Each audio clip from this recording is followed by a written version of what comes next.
Hello, I'm Sefi, and today is 13 October 2025, and this is my first playthrough of the Pathologic 3 demo. I am so excited that I cannot fucking breathe. I have put the... Oh, I didn't save. So I'm putting the text in Russian, and the voice... sorry, the other way around. The text in English and the voice in Russian. And if it has subtitles, I'll keep it this way. Otherwise, I will change it back to English. So this should now be saved. Yes. Let's fucking go. I am beyond pumped. Oh, profile. Okay, that's the same thing as in Pathologic. Бакалавр медицины Даниил Донковский. Меня прославили исследования пределов человеческой жизни. Всю свою энергию, незаурядный ум я направил на борьбу с главным страхом, ограничивающим человека – неизбежностью скорой смерти. Пытаясь найти доказательства верности своих теорий, я отправился в небольшой степной город, чтобы осмотреть там феноменального долгожителя Симона Кайна, но попал в ловушку. Как только я прибыл на место, на город обрушилась неизвестная болезнь. Она стала пожирать город, как лесной пожар. Ее заразность и смертоносность превосходили все, с чем человечество сталкивалось прежде. Я оказался единственным врачом, вставшим на пути у этого беспрецедентного мора.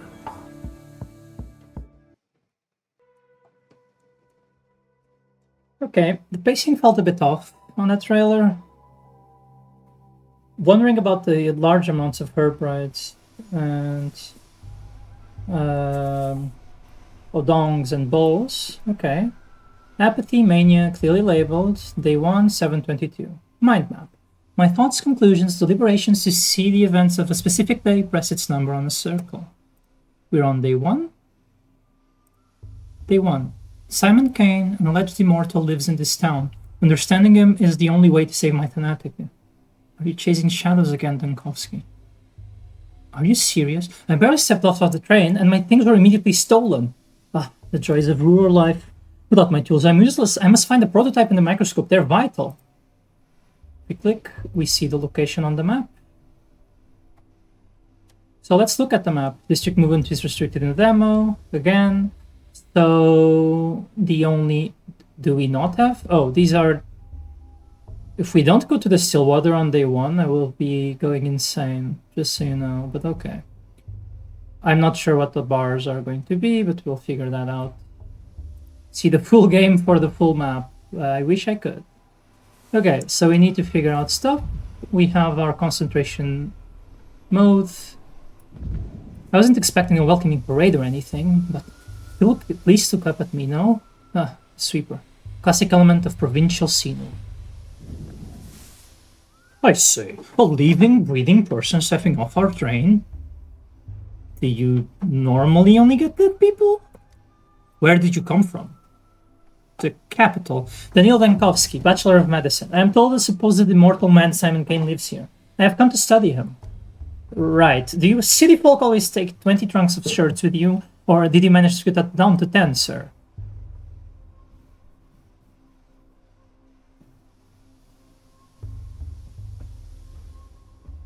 Hate, though I had to sit on the last one. Where can I find a constable? Who do I talk to about recovering my stolen property? It's just kids being kids. No need to be mean to them. What? Should I thank them? Give them candy? Exactly. If you need your shirt so badly, why don't you go looking for the thoughts that run away with them?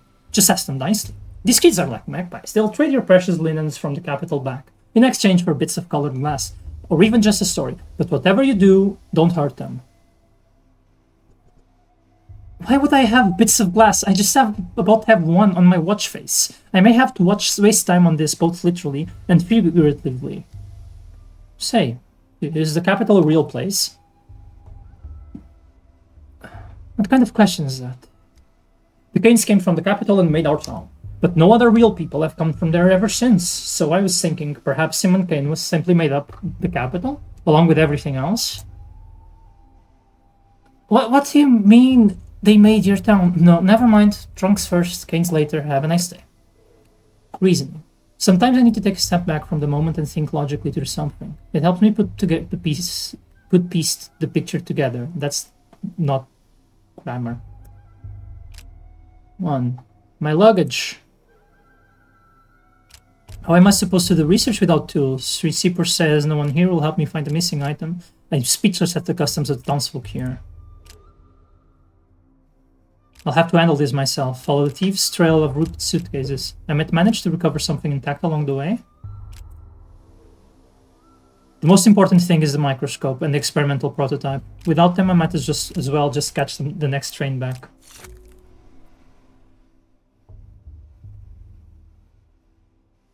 No help at all. Local street children into strange deference. I'll have to catch the thieves myself. New shoes may introduce you to Station Mud. Utopia. Such a serene place. If immortality still exists in our country, it would be here. That's so nice. That's nice. What do we see there? Does that look... No, that's just someone... No, but that's... Doesn't that kind of look like a glare? Huh. Okay. Nothing to see here. Attentive gaze. Some objects can be useful. I can spot them easily if I concentrate. Disturbing thoughts. Some thoughts will affect your mental state. Priceless medical texts. Got to like fish. Backwards. Oh, I cannot stay there without mania going in crazy high. That's so cool. No discipline. No toothbrush either. Father would have caned me if I walked around looking like that. Hey, eyes on us. The thief's seen us. The thief. Mr. Thief, are you for real? Say something in thief speak. What do you mean, Mr. Thief? You're the ones who stole my things. Oh, those eyes look awful. Thief! Thief! You stole the train's heart, you did. Just ripped it out and stole it, and now it'll die without a heart. I haven't ripped out anything. Did the train stop? It did. It doesn't move no more. Not moving means it's dead. You climbed out and it died. That means you killed it. Thief, yes, thief. I don't kill. It's the other way around. I save lives. I'm a doctor, and to do my work, I needed instruments you've pilfered. What? Like a hammer? There are many, but the most important ones are my microscope and my prototype. Forget everything else if you must, but please return those at least. Hey, hold on. No need for all the begging and the politeness. What did I even do to you anyway? I didn't take nothing. It was all Jechka. My microscope and prototype are precise, delicate instruments. If they break, they'll only be scrap metal and glass. They'll just die, like the train. You don't want that, do you? I don't. Then tell me where Jessica's taken them. Jessica sent in the heart back to go fix the train. That way, to its face. Am I a snitch now, Mr. Thief? No. A snitch is someone who runs off to inform without being asked to do so. You're an honest witness. That was an interesting dialogue option about Delman. Okay, let's try reading the... No, the mania is stable. It's not lowering to apathy, so I don't want to overlook that. But still... Precious medical tests, looked like fish, backwards, mindless, meaningless vandalism, worse than stealing morphine, just empty destruction by illiterate punks. My head splitting open from the local air. Bromide split open. Lithium split open. Magnesium split open. Damn it all to hell. Oh god, and those would be useful to manage our symptoms. Oh, so wait, let's look at that, because that's very interesting. I want a picture of that. So bromide, lithium, and magnesium. So I'm guessing from us managing the mood that lithium is very bipolar coded, right? Let me take another one of those. And I didn't take one of Telman. Okay, let's keep focusing and figure out what's going on here. Also, kinsperson. This camping looks like something specific. The suitcase on the bottom isn't mine. If they wanted a joyride in the cart, they could have at least left the suitcases. Oh, that didn't upset him. We can take stuff from our inventory, and we have tobacco. Cigarettes are thought to have a calming effect, but nicotine is in fact a stimulant. Addictive, each use makes the effect weaker. We already knew that from the quarantine. Beetle. Some arthropods live forever, others not even a day. But the children, they're all one thing. Shiny. Camphor, stimulant and rubefacient. Causes irritation, just like everything else in this damned place. Valerian extract, sedative. Sometimes even Bachelor Dankovsky drinks valerian extract, just like his grandmother used to. And also we have Freshman's Watch. Nika gave me this to me on my first day at university. The inscription reads, Ad multos annus. Okay, some descriptions have been updated from Pathologic from quarantine. People playing on the top of the train reminds us of the dream, one of the flashback dreams of Artemy in Pathologic 2, where it's two tragedians on top of a train. Very interesting decorations around the train, and something that looks a bit like a carnival. Oh, I can't jump in this game, apparently. Okay. The most fragile ones didn't break. Thankfully, my analysis kit is safe. They didn't touch the chemicals. Could have accidentally drunk the vitriol. Mania is speaking. Steady now, Dankovsky. Find a sedative. Well, we're not taking damages yet. Valerian extract, bromide. Increases inhibition in the cerebral cortex, which is to say, dulls your brain. Sometimes you need that. Revolver bullet. Weighs as much as a human life.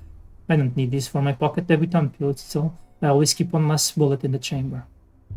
Coffee. Brewing coffee takes too long. Chewing on whole roasted beans, on the other hand, is perfect. Also addictive. So let's just know this. So coffee and cigarette and tobacco are addictive for now, is what we know. Okay, let's keep investigating. Beautiful look here. This gameplay actually looks perfect. I didn't find the look of the trailer perfect or the dialogue, but this looks great. Amazing. A shame all the perfumes of the capital will not sweeten this little town. And here we have drugstore medicine. Fire blooms in the steppe, making my head spin, stealing breath, suppressing blood flow. These drops are the best medicine for heart conditions. Valerian extract and camphor. Neat little inventory track, and this is the most fragile ones didn't break. What's confusing me, so we can't pick these up unless there's some control that I'm missing, which I'm going to check real quick. Interact is E, so, and I think it would highlight it. It's just thought, okay. We are running very fast, which is not the greatest sign, but our health is not dropping. I'm just wondering if it will instantly drop to 0 if our mania gets higher than this. We will find out soon enough. Should have traveled lighter. What if I never get the chance to go home? There's also water. Common water is a versatile solvent that breaks various substances down into their component ions, irreplaceable in many mixtures. More tobacco, bromide, more drugstore medicine, and belladonna. Poisonous plant once used to put a comely gleam in one's eyes, highly toxic, not to be consumed and processed. So, water shouldn't be for consumption in this game, unlike in Pathologic 2. The substances that don't seem to have any effect, like the water and the belladonna, should be for doing experiments in our lab, the lab that we saw in Pathologic 3 Quarantine, with the tools that were not available in that quote-unquote demo. Whereas the bullets, we know what they are for the revolver, and the beetle and the clock should be for trading. Especially the beetle should be for trading with kids. I don't know if the clock will be tradable to someone else. In Pathologic 2, we would sell the clocks often.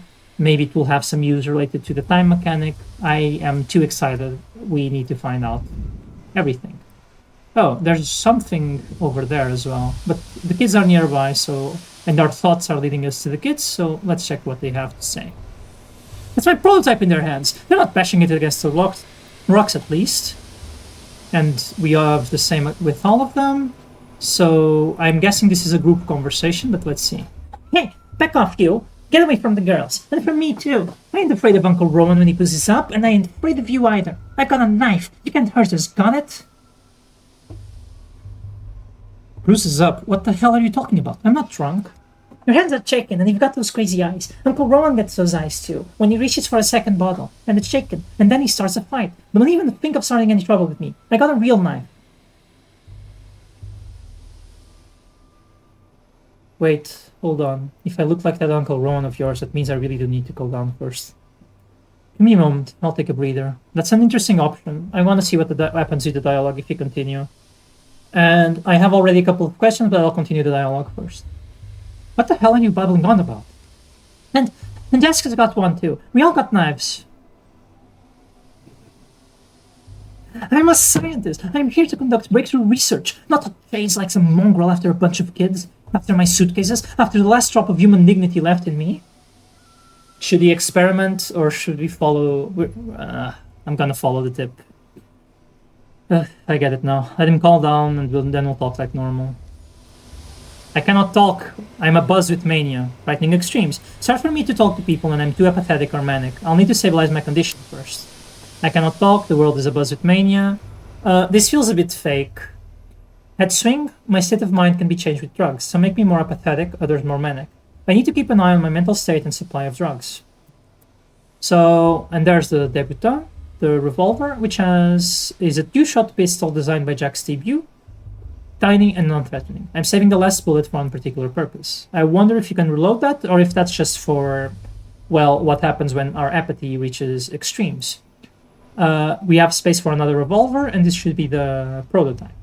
So we want to calm down. We are going to be taking some valerian extract. It sounds more in character, and let me put the tobacco and the healing potion there as well. So, like in quarantine, different potion buttons for this to have immediate effect. So, and they show up. Oh, okay. Now you use the mouse wheel to scroll between them, and then F to use. So let's not make a mistake here and make sure we use this. Still abuzz with mania. Still abuzz with mania. And now we can talk again after we lowered this quite a bit. So what I find weird is that we were able to talk to him and our mania didn't change. I think this might be tutorialized, so no matter what we do, we are going to have that dialogue about calming down, even if our mania doesn't rise, even if we don't analyze the suitcases. But we will see in a second attempt. That is the most common I speak Lodge kind of design to see. Usually they tell you this is a consequence of your state, but actually it isn't. It's very common to happen. Whether it's good design or bad design is debatable, let's say. So let's try talking to him again. It's quiet. It's dead already. But that heart keeps beating for 40 days. That's what my mom says. It couldn't have been that for that long. Do it. Tack it on. It won't fit in there. It just won't. Told you should have stuck it in on the belly, not the mouth. Life's in the belly. Everybody knows that. Nope. The locomotive's life sits in the front with the driver. That's where the fire is, so the heart should be too. That's what Boulder told me. You're Jessica, right? You are correct. The train's life is in its locomotion, which is housed in the front. Ha! Be gone, vile snake! You killed the other trains, didn't you? It's because of you they don't come to us no more? He looks the best out of the models we have seen. I love the dirt. I think they made Siskin model look older like this. They did something to his facial features. I do love the smudge, but I'm not sure about the skull, let's say. We were wondering, and we don't know why they keep dying. We got a whole graveyard. They're all rusted up, and they can't go anywhere. And it's all because of you. You stole the train's heart for yourself and carried it away in a suitcase. And now the train's all dead. The things I touch do have a tendency to die. You've got me there. You said yourself, if the train stopped coming a long time ago, it can't be my fault. I've never been here before, and I'm not very good at stealing hearts. That's true. Never seen him here before. Then he steals hearts from the future, then. You steal hearts from the future, mister? You said yourself the train's heart is at the front. I rode in the carriage in the middle. How could I get to the heart, then? Through the bowels, like all men who do. You don't get to the heart through the bowels, my young friend. You'll hit quite a different body part first. Without it, the train stopped wailing. Stopped moving too. That means it's dead. So this is its heart. Obvious, right?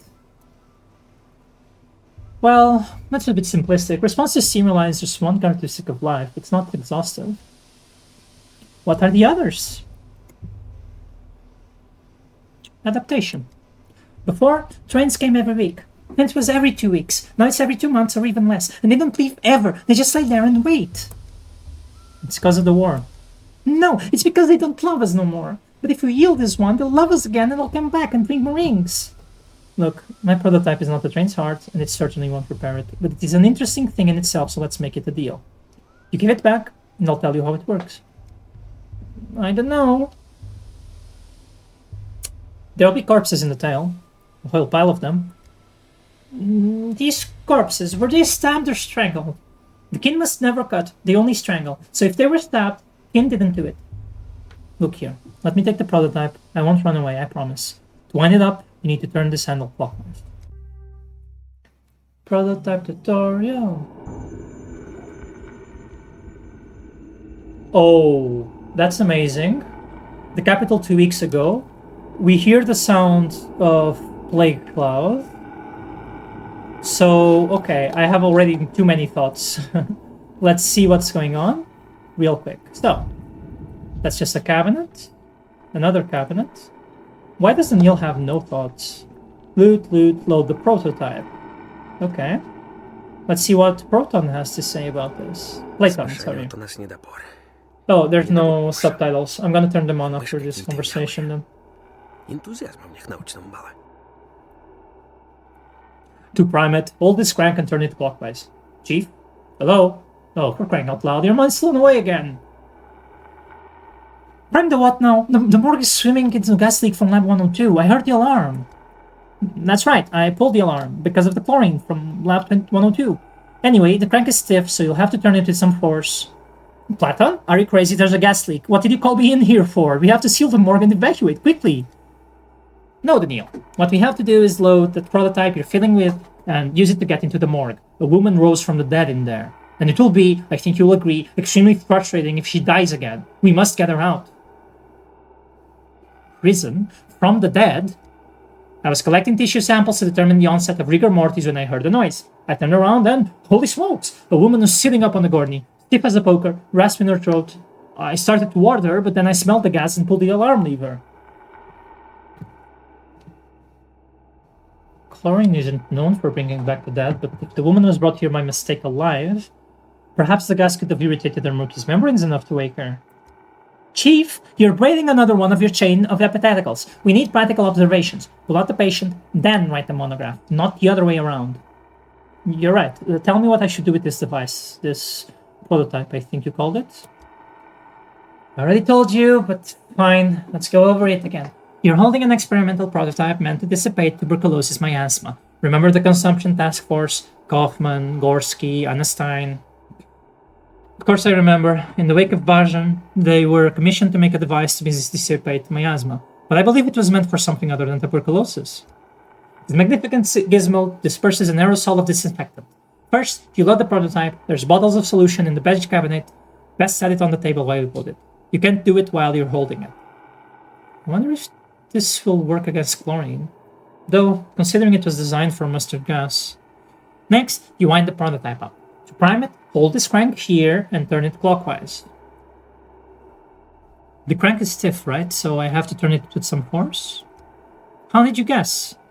And then I just release the contents into the gas. Correct. Wind up the crank, then release. The gas should dissipate, theoretically. Wind, release, dissipate. Repeat until you reach or resurrect T. Just remember, the chlorine will keep coming while your supply of solution is finite. Just try to be as efficient as possible, Chief. And what about the deceased woman? Where is she now, and in what state? The formerly deceased woman, Chief. Before the gas became too thick to see through, she was sitting on the gurney at the opposite end of the morgue. From there, I know as little as you do. She may have gone back to being deceased. Chances are infinitesimal, but if we really are dealing with a spontaneous resurrection, and if you lose the patient, I am going to commit some crime against humanity. Pneumatics with mechanical priming. The longer I hold this crank, the stronger the effect. Tears the miasma in front of it. Operating range is supposed to be decent. One load is good for 20 uses. Need to spend fluid wisely. The more corridors is like a maze. To load the prototype, I need a stimulant, an anesthetic, and a toxin. Required ingredients are readily available, at least in the Institute. Yeah, outside the Institute, maybe not so. Stimulant, anesthetic, and a toxin. They should be here, in those beige cabinets. First thing we teach lab assistants, the best stuff is in the beige cabinets. Add the ingredients one by one into the setup and heat it up. Heat, then open the valves. Evaporate, residue goes into the prototype. Should be enough for 20 uses. Load the prototype. Before you can use the prototype, you need to load it. Ingredients are in the cabinet. The loading station is on the table. Loot. Toxin from the Institute. For pest control purposes. Kept under lock and key behind 7 seals, issued only with a written permit. Stimulants from the Institute. Shortages of stimulants are a persistent issue. Students borrow them to prepare for exams, then forget to return them. Anesthetic from the Institute. Easy access to an endless supply of pharmaceuticals can lead one to addiction. And some more in this closet, in case we fuck up, probably. Load the prototype. The disinfecting solution consists of 3 ingredients, a stimulant, an anesthetic, and a toxin. I need to put the items into the slots and then press the load button. Not enough ingredients.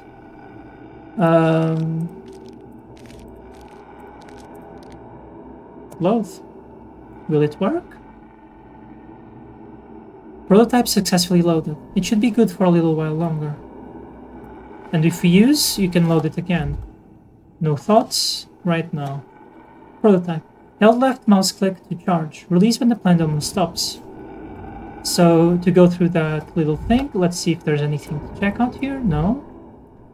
We didn't have any analysis. Oh, we still do. They say still there's outside Tenatica, but I wouldn't know. Grandmaster of Chess against Death. So, Platon in dialogue, because he still has the same model from Quarantine, looks good compared to the other ones. I want to change the voice to English. I would rather have Russian, but without subtitles, I don't want to risk it. Let's just confirm. Sorry for the delay. Okay. Let's go do this section. No thoughts. So we load. Pendulum stops. We go. 19. He's counting the uses. I like that characterization. And we have a little maze. There doesn't seem to be a negative effect just yet. So I'm not entirely sure how this is going to work out.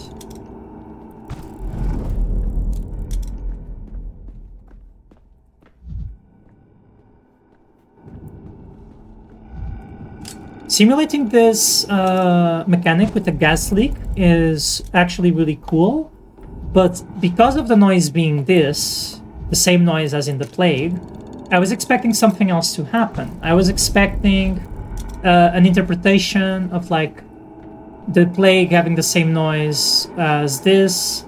It's not going to be her, I don't think. Let's analyze. Made it to the chair on her own, no convulsions. Spontaneous resurrection or another mistake. So that would be the autopsy table, I wager. Let's see what she has to say. Spontaneous resurrectee. Looks like Grace, a suspicious amount, but also very unfinished model again. Are you that? You have that size. I have the eyes of a man who's just walked through 40 meters of poisonous gas without protective goggles. At the end of the tunnel, there's a second tunnel. You can tell me everything you've seen in your posthumous visions later. We need to get out of here at once.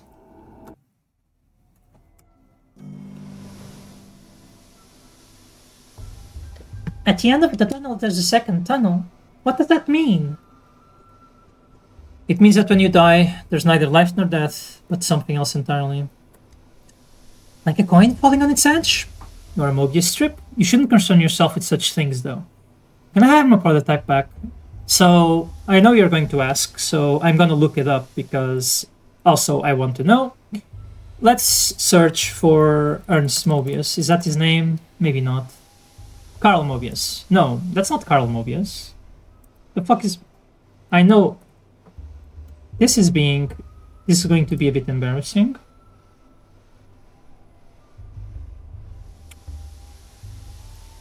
Really? August Mobius. I'd never known his first names. So...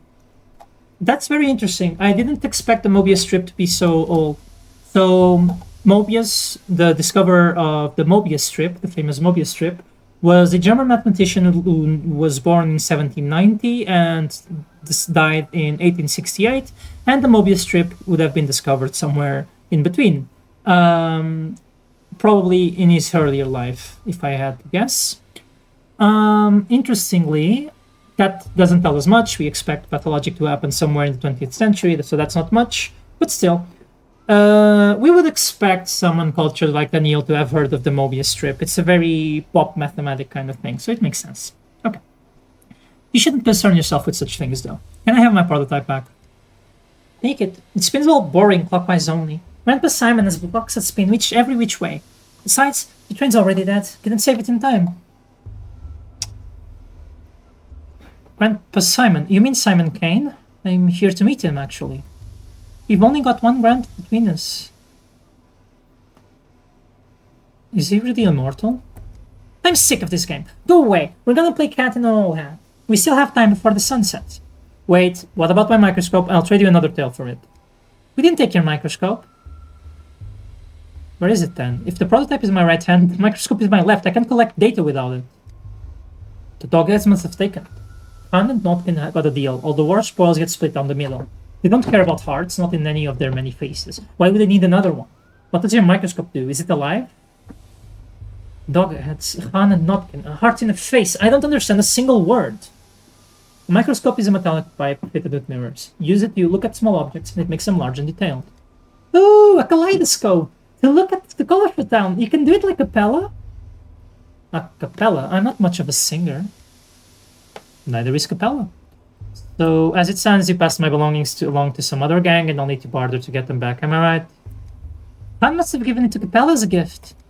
Are you stupid? After what happened to that stained glass? No, Han wouldn't have given it to her. If it's something that changes things when you look through it, he must have given it to Grandpa Simon. Grandpa Simon loves things like that. Han wouldn't give it to anyone, not before he looks at him himself. Or after, either. But he's honest, even if he's wicked.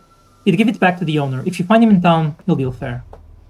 Where can I find him? Well, if they brought your micro kaleidoscope into the polyhedron, you won't see it again. No use looking there. Try the stairways to heaven. The dog heads like them. Think they look like polyhedron. There's one right here in the mall. You know, after this conversation with its capellas, Hans, polyhedrons, I'm beginning to see the shape of the world you live in. It sounds complicated, but it can't be worse than human anatomy, can it? Mind map. Got the prototype. In the capital, it just seemed like an amusing trinket, but I'd hate to lose a new invention, especially one so dear to Platon. Lost the microscope. The second tool was stolen by a different gang of children. I'll have to search a town for it. Not the guy that I'd hoped for. No more conversation with them. There's someone there we can talk to, and our thought line is taking us there. But there's some things I can see from here. We saw, just earlier, there was something over there. Can I crouch? No. Oh. That's a trash can we can kick? Oh, that's an odong. That's a pair of odongs. Hi, odongs. Mwah, mwah. Kiss on the forehead. Oh, Herbrides! No thoughts, Daniel, when you're seeing Herbrides. I don't like this happening. It might be because I'm recording, but I'm not a fan. I assume that the game will get some optimizations. Okay, we can cross through there. So far, hoping it's a demo, but this much linearity is bothering me, although, of course, the game makes up for it somewhat by... Oh, our mania apathy is smacked on the middle right now. I really don't like these FPS drops. My laptop is not bad, so... There's much more step stuff going on here than in P2. That's so wild to me. Some nice step sigils. I do not remember what they mean right now. If I ever did, to be completely honest. We can chat with these people. Okay, I was going to chat to Worm, but there's a possible dead body here. We need to analyze the situation. Stab in the stomach. Gutted, just like my books. A precise cut, more akin to surgery than murder. The body's still warm. Surprisingly for a man like this, he was sober. Holy mother of smokes! Corpses always attract the same kind of swarm. Gawkers. Who can tell me? You're kneeling by him, so let's talk to you. Jacob Sturg, Kirik, and what was his name? Bertrand, such a harmless fellow he was, never hurt a fly in his life, and the Ripper slashed him to ribbons like the rest of them. Anyway, the brute. You must give these unfortunate souls the proper burial they deserve, then find the Ripper and give him a burial befitting a beast. Do not act rashly. Give Kirik to me. I'll pay you back in kind, in herbs, in blood. I don't mean to alarm you, but you have holes in your dress the size of another dress. She knows, Daniil. Do not say that. She is aware. What the fuck is wrong with you? What do you mean give Kirik to you? You want to take the corpse? Are you crazy? Why are you looking at her? Why are you even speaking to her? Begone, witch. Buyantai, do not speak to me, stranger. I have come begging for food to give Suok, begging for tears to give Mother Bodho. I speak to the blood of the Odurg, our town. You are not our blood. My eyes do not see you, stranger. My ears do not hear you. Suok, Mother Bodho, Udurg. Before you ask, no, I don't write now new and familiar words, but I have an excellent memory. Why would you say that? What happened here? The Rippers come to town? Father killer, Burach. He was always a wild one, but then Mara Shavnak lay with him in the steppe and whispered things in his ear to make him water the earth with blood. And as soon as he got off the train, he went on his murder spree. He killed Jacob Sturg, he killed Kirik, he killed the harmless Bertie. He's the monster. I thought I had come alone, or almost alone, but I definitely don't recall a Mad Ripper on the train with me. He arrived on the freight train, took the back door like a thief in the night. The freight train was bringing medicine, sweets, and coffins, so the Ripper must have hid away in the coffin, or else Shavnak would have torn him apart in the steppe. You just said that Shavnak copulated with him, but now he's hiding from her in the coffin. Only 2 sentences into this conversation, and I already want to shoot myself. Buyantai, hear me out, blood of my Odurg. Suok sings of a fierceness, sharpness inside the one you call Kirik. Give his body to me. He is dead to you anyway. You will bury him, and he will rot away until nothing is left. I will bury him, and Suok will eat him, and drink his fierceness and his sharpness, and sing an Ubenei an herb song in gratitude. She'll give us fire, and we'll brew us lots of twirine? She will give us Aschenswish, the harshest of the herbs. Behileneb, Aschenswish is a cruel herb, a bad herb, thrives on blood and spite. Suok sings that we will need plenty of swish soon. Yours is a burial into emptiness, but mine will be a burial into Suok's womb. I am at your feet, Ein Hunud. Good people, give me the one you call Kirik. Should we give her the body, maybe? He didn't seem to have any family, and without him in the picture, I guess it doesn't matter if you bury him or the kin do. Who knows? Suppose we do get a great crop of twire. Are corpses is a fertilizer often around these parts? But they aren't just going to use them. They'll desecrate him until not even Shavnak can recognize what's left. That's what you're going to do, isn't it? Isn't it, step girl? Say it, and don't you dare try to lie to us. I am at your feet, Ein Hunud, good people. I promise there will be no desecration. We will take his name so it holds its sharpness no longer, and we will lower him into Suok's womb. Everyone will forget him, forget the wicked murderer Kirik, and only Aschenswish will remain. Very interesting, very interesting. I knew there was a catch. Wicked or not, you can't just bury a person without their name. Everyone has a right to a memory, if nothing else. But he really was a wicked man. In the rare times someone remembers him at all, they never have anything good to say. Perhaps it's for the best if everybody forgets him. Okay, someone who has some people she expects to bury and not have anything good to say about, that one hits a bit.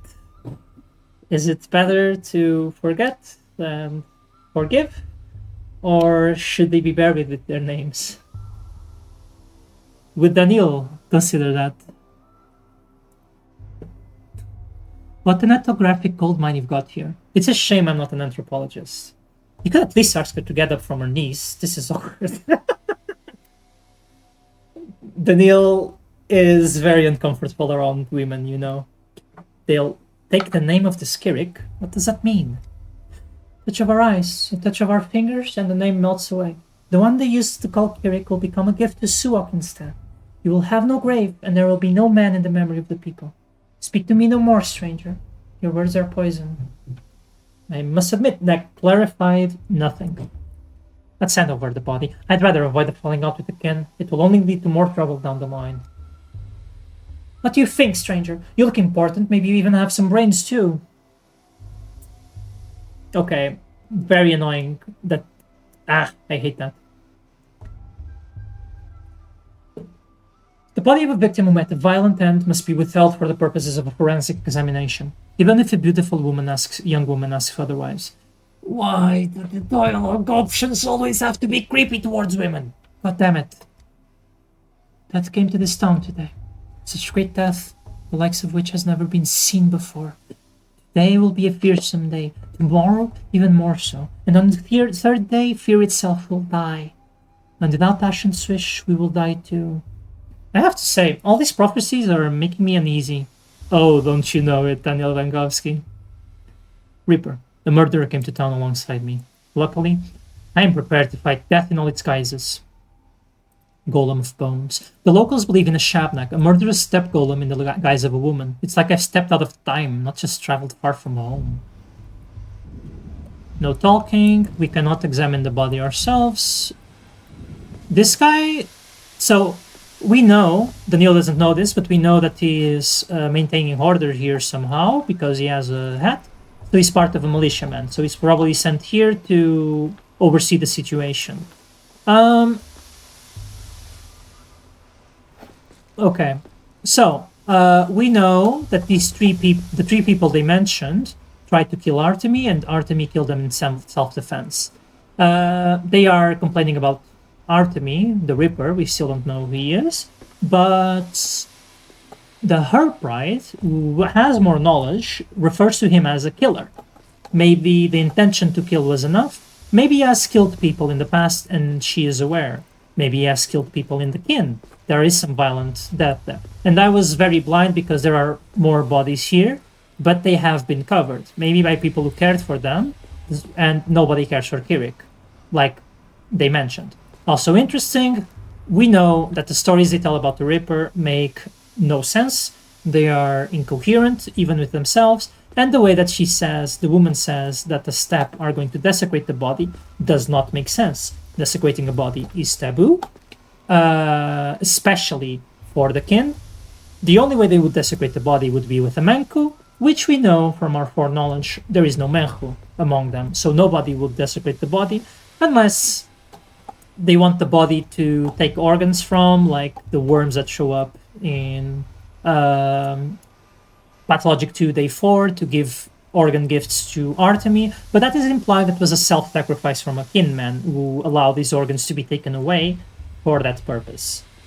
Not impossible that someone would commit a taboo to help someone else. Doesn't seem that much likely.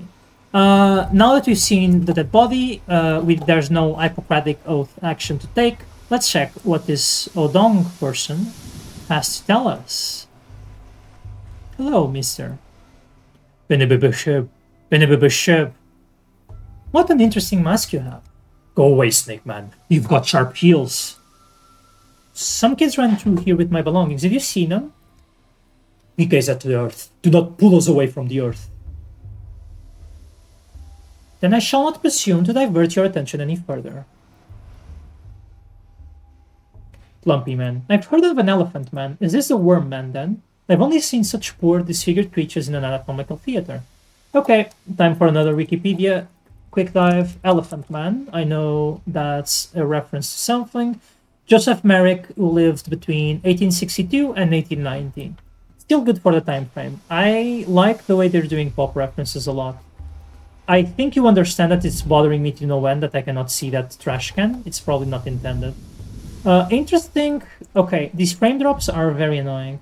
Interesting that we have, like, thought lines going to that place from different directions. So let's see what we get, and let's run through. I don't think I remembered my thought process, but our mania reset after the flashback. Is that an intended mechanic? I don't know. The locals believe in a Shabnak, a murderous step golem in the guise of a woman. It's like I've stepped out of time, not just traveled far from home. Interesting thought to be plaguing Daniel's mind right now. Let's check what's going on here. Birdies, birdies, gather ye here round the marble nest. Can never have too many coffins. They're imported here? Why? I suppose there aren't many trees in the steppe. Correct, Daniil. Steppe does not have many trees. That is a correct assessment of the situation. Why are there boots here? Oh, I recognize you. You look terrible. I didn't expect to find an ordinary girl behind this pile of coffins. And one grief. I despise hustlers and courtroom vultures. The Academy adores them. There once was a man of great humor who found he was dead of a tumor. But he woke up today to his neighbor's dismay, and that of his cow once he took her. Okay, amazing voice line, amazing voice actor, amazing text.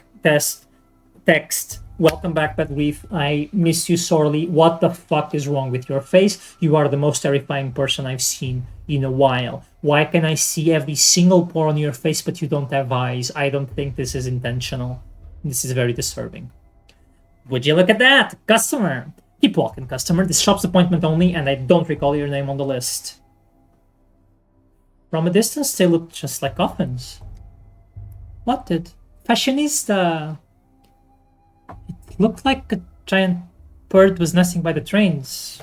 Birdies, birdies. Gathering here round the marble nest. I can't recall where that goat is from. That's quite a bird indeed. Small in stature, but great in spirit. Hell, I like you. You're lucky he likes you. He's a handy acquaintance. We've got plenty of shops in town, but our warehouse keeper here can get it for you wholesale. Just look at these boots he snagged. Scarlet. I'd expect a romantic soul like yours would be more interested in a scarlet pimpernel than scarlet boots. They're pretty. Are they from the capital? From a coffin. Coffin's the best when you need a chest. A checkpoint guard wouldn't dare to open it up out of respect. It's inhumane. Meanwhile, it's overflowing with 100 pairs of scarlet Saffiano leather boots, taxi and duty-free. Saffiano leather? These are box standard military use shoe boots that have been dyed wrong. Daniil, you queer, of course you know everything about boots. You a tax inspector? I can't imagine a duller job. Keep your nose out of other people's coffins then. Once someone goes in, who knows what happens. Maybe they never died. Maybe they never existed at all. Indeed, no one knows what happens to someone once they go into a coffin. But I intend to find out. Okay. Fucking fabulous. Fucking fabulous lore. Using coffins to smuggle stuff into town. Amazing. Welcome back, Pathologic 1 Bad Grief, with the more threatening, more amusing talk than the friendly talk conversations with Artemi, like an old friend like he is. Lovely. Fashionista, pleasure to meet you. I would like you to stop lying about Saffiano boots. That's very wrong of you. Now, the only thing that bothers me with the coffin smuggling is smuggling really necessary? Because we know from other lore that essentially Big Vlad allows Bad Grief to do his thing in the warehouses. But maybe that's unreliable information that we have. Okay. So, did this have a shape and I didn't know this? Not that I can see. I don't see a bird or a face like Daniil was implying. So, let's Google Saffiano boots real quick. To see if they are a thing. Not that I can find. The only thing that shows up is Satriano, which I don't know if it's related or some issue with the Cyrillic. Let's check the plot map about Bad Grief. So Bad Grief connects to the prototype and the Shabnak somehow. This town lives on import, so here the warehouse keeper is king. He says the contents of coffins are not always what they seem. I wonder, what do you wonder? Can we open any coffins? Not really. Okay, really cool. Great meeting with Bad Grief. And this is going to be a travel sequence where we're going to travel to the mall, which is right here. So I don't understand what's going to happen. Oh, no, it's just a checkpoint. Checkpoint. So The game is turning me around. I'm not doing that. Material world. The mind is affected by interaction with specific objects. They are easy to spot if you enter concentration mode. It turned me around when I approached this. Okay, it doesn't want me to go back. Again, the linearity bothers me a bit, especially if it's if it's like this in the game and not just a demo, but we'll see. So we can kick this, and our mania increases a lot. Much more than in quarantine. In quarantine, apathy was always going down, and mania didn't go as much high, so high as it did here. So I am wondering if this changes throughout the gameplay. As you deal with more and more frustrating and bad situations, your apathy will start going down constantly, or something like that. So let's analyze. Neat little shed, neat little gazebo. We can interact with this by hitting it, which makes us apathetic from the misophonia. We can push the swing, which gives us things everywhere, which gives us some mania back. So let's see if I can kick this again. Or I don't know if it has a cooldown or if it's just once. In quarantine it had a cooldown. Maybe it's just once in the demo so we don't accidentally kill ourselves. I wouldn't know. So also interesting, the game considered. Oh, where are we in the mall? I think we are in the mall, and usually that would be the location of Vlad's well. Okay. So let's search around in the mall. We see bulls, wondering if it's a demo thing again. Game is forcing me to go on a linear path. We cannot jump over this or walk over it. Daniil has no thoughts about dog heads. We cannot enter this grocery store in Daniil. No thoughts about the militiaman. No thoughts about you. Let's see if there's anything here, which was the other direction we could have taken. Not that I can tell. We can kick it again now. I'd rather not hear this. I'd rather not hear this. Nankovsky is a very sensitive, autistic man. Okay. More thoughts about the procession that's happening here. We have a similar one going on day 5, Pathologic 2. Thoughts. So this bloating is a common condition here. I'd like to study them. Truly astonishing phenomena can still be found in remote corners of our country. Such beautiful movements. I hope that's actually the plot and that you're not being creepy again. They are indeed dancing. The word vaccine is derived from baka, meaning cow. You brought us medicine on your horns and paid for it with your lives. So same text as we see in Quarantine's opening, but it's the cow that Daniil's conscience is feasting upon. Uha, my good little bull, blunt-mouthed, broad-browed, please forgive us. You're silly, Erje, and you always have been. He's returning to Bosturok, to Bodo. We are leading him into the bosom of his mother and father. Why are you asking him for forgiveness? Because Bosturek is dead, Aina. His little bull's all life, he didn't know what the most beautiful creature, the immortal Bosturok, was waiting for him. And now that he knows, Bosturok is dead. Buha will find his father's silent corpse. How can we not pity him? Who died? Bosturok, the father of all Hatange people and bulls. We asked Suok to bring him back. You're the silly ones, Aina. Suok didn't eat Bosturok. How could she? He's bigger than her, stronger than her. The immortal can't be killed. He chooses death himself. We asked Bosturok to change his mind and come back to us, his children. Fabulous. Well, actually some animals like lobsters don't undergo natural aging and death, but they can still be killed by external forces. What a coincidence, you're bearing an immortal and I came to study one. Not empathetic. Is Bosturok some kind of mythical creature? What happened exactly? Bosturok is the father of all Hatange, people and bulls.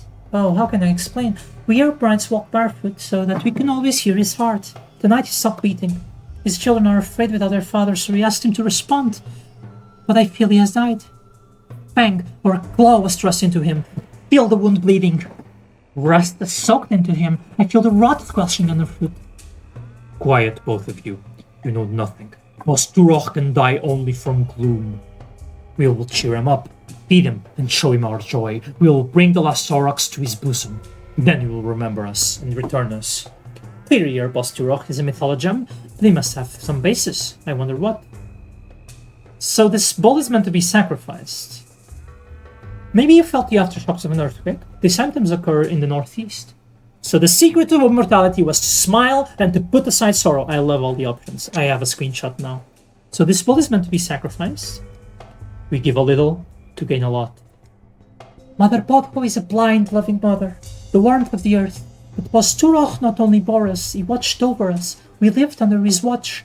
Now that on is out the beholder as a halak home. We're all blind worms now.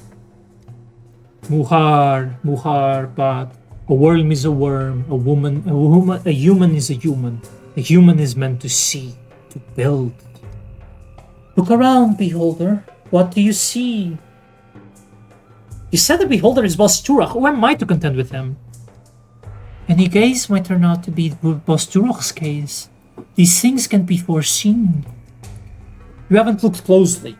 Go further, see our celebration, look at the last Aurochs. What do you see in all this? Tell Guga afterwards. How could I forget Guga? Well, saying creepy shit about the girls in this game. Please let us have something. And Aurochs is a big bull, right? I'll look whether I want to or not.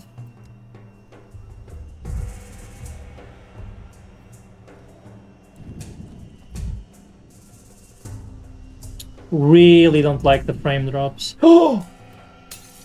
Yes! Dankovsky. Now, 1,000 fragments of Dankovsky. That's so good. Holy shit, what happened? What the fuck? Oh. I am so confused. Was that because of the mirror? They've tied ribbons all over town and incense burns everywhere. Or is this just what the step looks like? I love the step music. Love a different rendition. I don't mind its difference there. I really like it. Another cow skull. Same description again. Let's see if that bull has anything to say. Seeing the town with this much life, with this many bulls, with this many step people, and contradicting the lore that when these step people come into town, people hurt them or whatever, is really cool. I don't know if the demo is going to have an interpretation or if day one is going to actually be like this. But I am very pleased with this decision so far. I will elaborate later. Let's just see if there's anything to analyze. Climbing on this seems weird, but okay. Okay, hello. May I touch you, beholder? What was that? I just saw some sort of... What did you see, beholder?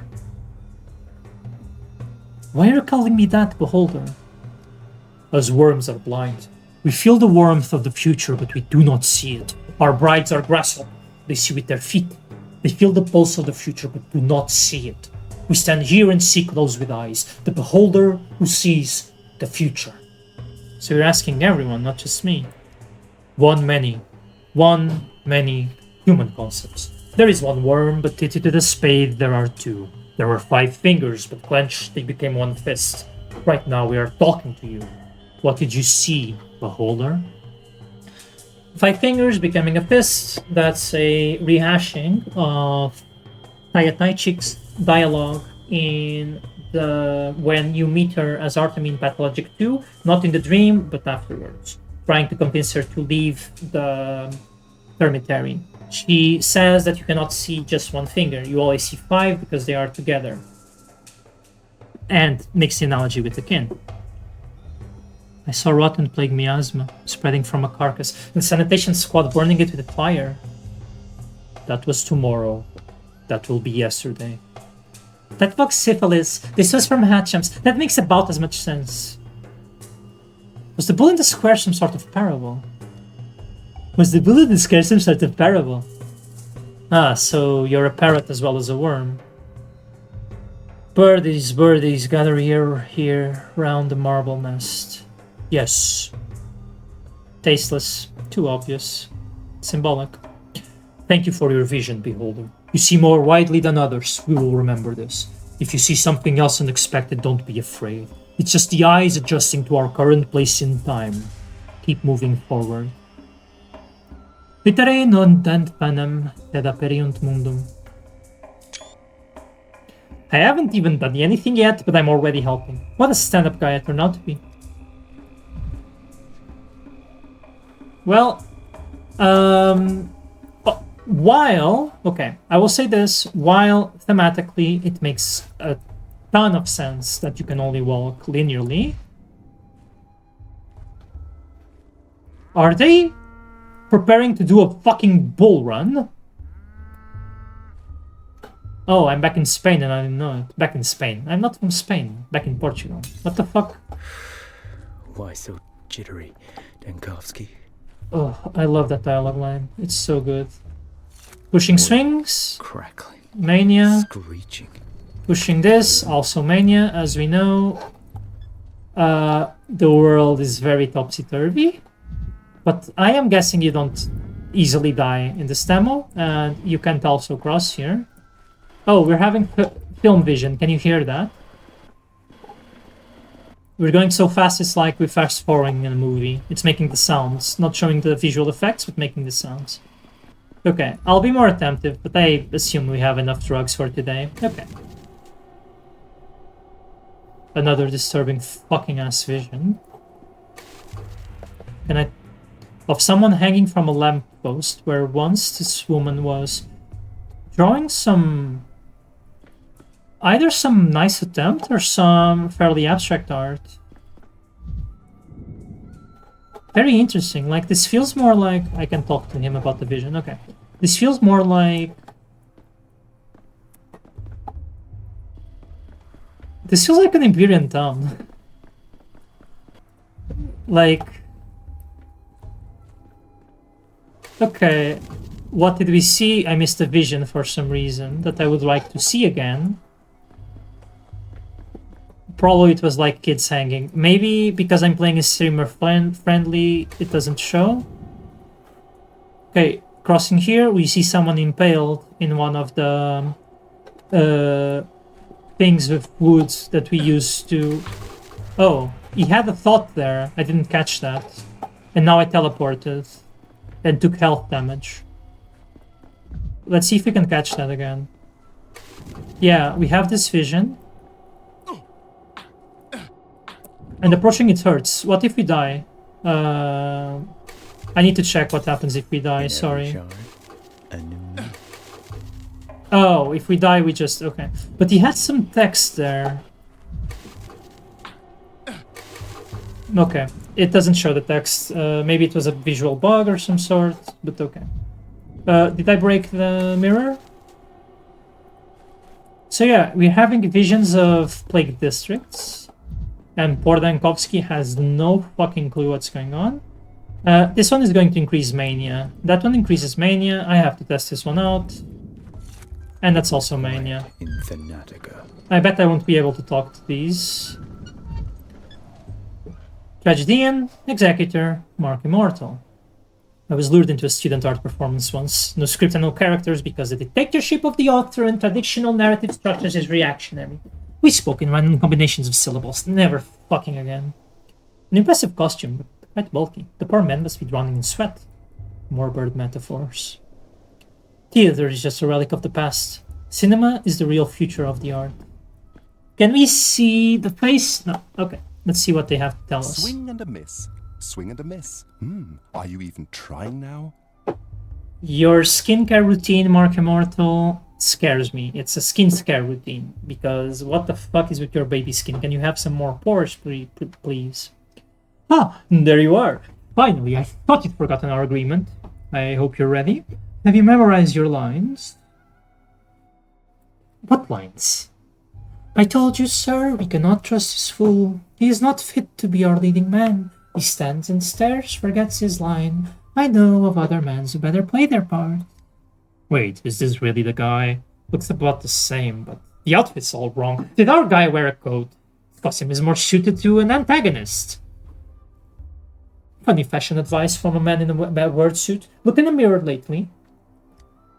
What delightful cheek! Never have I seen such arrogance all in one person. Sir, you are just what the doctor ordered. I am Mark Immortal, director of the local theater. Pleased to meet you. And you are Daniil Dankovsky, doctor. Daniil Dankovsky, doctor. Just arrived from the capital.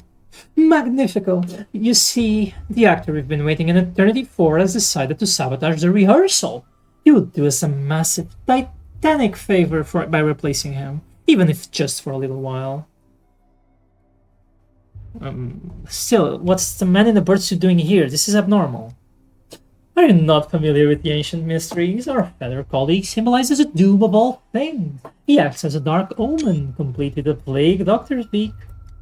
Our performance is quite simple. The main character has just arrived in a remote town and quite accidentally stumbled into a curious rehearsal, in which his fate will be decided. Who knows, perhaps he'll die at the end. It seems the performance has already started and I'll be dragged into against my will. Is that all you have to say? Why do you stare like that? I see it in his eyes. His mind is looking for a line to mumble. I am beginning to recall why my acting career didn't pan out. I say again, he is no leading man. He isn't fit to even play a villain. At best a background player, a body standing there to fill the stage. Is it the step healer's son who ought to take the role, or that young girl who crawled out of her grave? They have such pathos and such verve. What does this one have? A coat. I see you are awed by my coat. It is perfectly understandable, but envy is a low sentiment. Is the rehearsal already starting, or is he just casually insulting me? Wonderful! The hero is lost. He no longer sees the boundary between his life and the play, between speaking and reading his lines. Keep going. This is the beating heart of our play, the blur between reality and fiction. Let me read the script. So, the main character, a doctor and a skeptic, encounters the unknown for the first time. He built his whole life around empiricism and scientific inquiry. What will he do when death addresses him directly? This isn't literal, right? A hero in a play speaking to death or the dead is usually a metaphor, an illustration of his thought process. Well, if that makes it easier for you, we can say it's a metaphor. Play it ambiguously. Leave the audience guessing. But wait, I don't want to be a metaphor. I was promised to be the true voice of the dead. What kind of spoil sport ruins a play like this? I told you we couldn't hack it. That's it. I'm out. Metaphor. I'm confused. Are we still acting or is he actually offended? Of course you're acting. You have aptly grasped the key to this play. It is all a game. You are free to go. But remember, the game doesn't end until I say so. But Mr. Director, are we certain we've chosen the right protagonist? The rules of drama clearly state that the hero must experience death and resurrection. Yet he's stuck in the prologue. Hear that? You're being reprimanded for letting the pace of the narrative slip. Not my opinion, you understand, but the audience's attention is starting to flag. Well then, go on and prove we weren't mistaken about you. Not sure I like how you keep bringing up the protagonist dying at the end.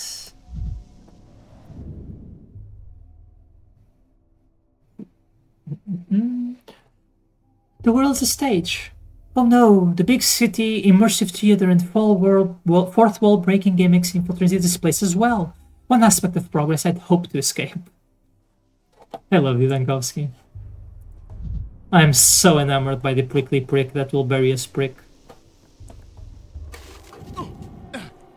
Oh, dude, this game is so... I love this aspect a lot, so I cannot reach that mirror there. That's cool. The game is baiting us to go check those things out because of the mirrors, but yeah. Finally make it to the Stairway to Heaven that was mentioned, the one in the mall, the one and only. There are other Stairways to Heaven in this map. There is one in the Atrium, and one in the Gut, and also one in the Backbone. How does this compare to Pathologic 1? Oh, the map has some scribbling here. That's nice. The map has some scribbling here, and I just noticed something that I want to interrupt this to mention. A couple of somethings. So, just to finish the thought process, In Pathologic 1, we have several stairways to heaven in the middle districts called the Knots. And I don't think we have stairways to heaven in the Stone Yard. No. Okay. Okay. Here's what's amazing. We have the Crowstone as a location, the cemetery as a location. We have fucking Shehen as a location. We should be able to travel to. I am so happy about that. I don't think I can put it into words. And also, the water tower as a location. That's really cool. Even earlier this... So in September, when I was playing Pathologic 2, I remember commenting on the water tower not having much content. It's cool. Maybe we'll be seeing it in some water-related quests, which we know Pathologic loves, especially in Dankovsky's routes. Or maybe it has something to do with the step encampment from the Marble Nest. We shall see on January 9th when Pathologic 3 comes out in full. Okay, let's see what's up with these kids who stood. As we approach, there's a whistle warning them of our approach. Really cool. Impossible geometry. I found what looks like a stairway leading toward the heavens. How does it say upright? I hope the children who stole my microscope are here. So they have a system like real-life gangs or criminal acts to inform on people. That's really cool. There's a beetle in the box. Nobody has anything to say. Let's talk. You have anything to say? Is that a mirror? Superstitions aren't real. Oh, Dankovsky gets a kick out of breaking mirrors because of the 7 years of bad luck superstition. Love that for him. Hello. If you could travel through time, would you go to the future or the past? The near future, to see what humanity has wrought. Grandpa Simon used to say that days are like hopscotch. Usually they go one after another, but sometimes there's two side by side, and sometimes you have to jump backwards. Does Simon K know many games? He's the only grown-up who gets games. Everyone thinks they're just silly things for kids, just running around or scoring a point, but Grandpa Simon knows how games should be. I bet he could even enter the polyhedron. And how should games be? If you went into the polyhedron, you'd understand. Whatever that thing is, I've been told I'll never see inside it. My place is with earthly matters, apparently. Answer me. Did you steal my microscope? I did, yeah. But I gave it to Phil. It's over there, on the stairway. How do these... do you mind if I go up? Sure, but if it falls, I want to be the one nursing you back to health. Medice curate ipsum. So, two things. Number one, the thing about figuring out what games should be by going into the polyhedron fits with the metaphor that most people accept, that the polyhedron is a metaphor for Pathologic itself, or the idea of video games. So that's really cool to make that somewhat... Explicit is a strong word, but yeah. I also like how you at least have the option to be very super fucking gentle with the kids and ask for their permission, try to tell them interesting stories, which contrasts with art to me. And it's really cool. I like the characterization of Daniel as being good with kids that comes from Marble Nest, and this is a very welcome repeat. There's a little microscope. What do we have to say about the kids? Or was it the microscope? Oh. Put it down slowly and take 3 steps back. I shudder to think how much sand and mud got into this delicate instrument.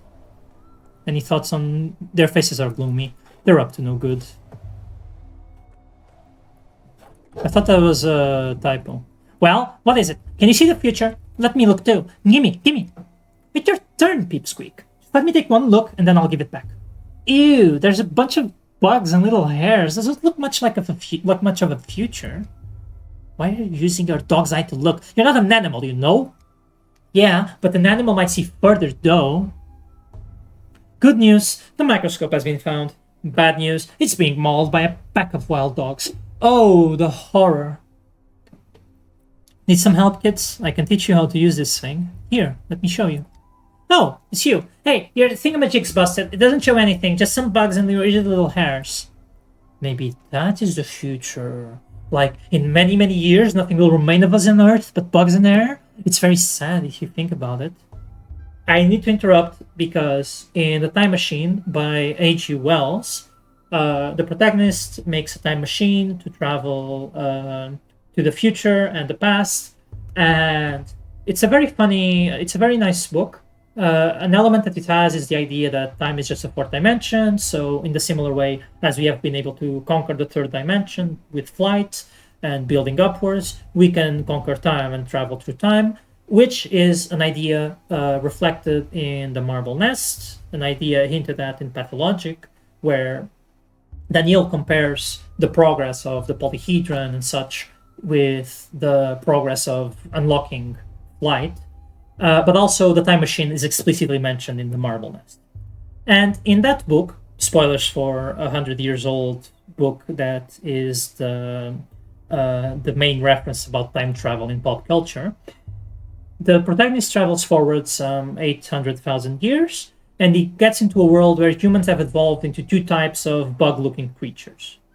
I don't know if this is an explicit reference. Of course, they are talking about the bugs and hairs. They are talking about seeing cells in a microscope.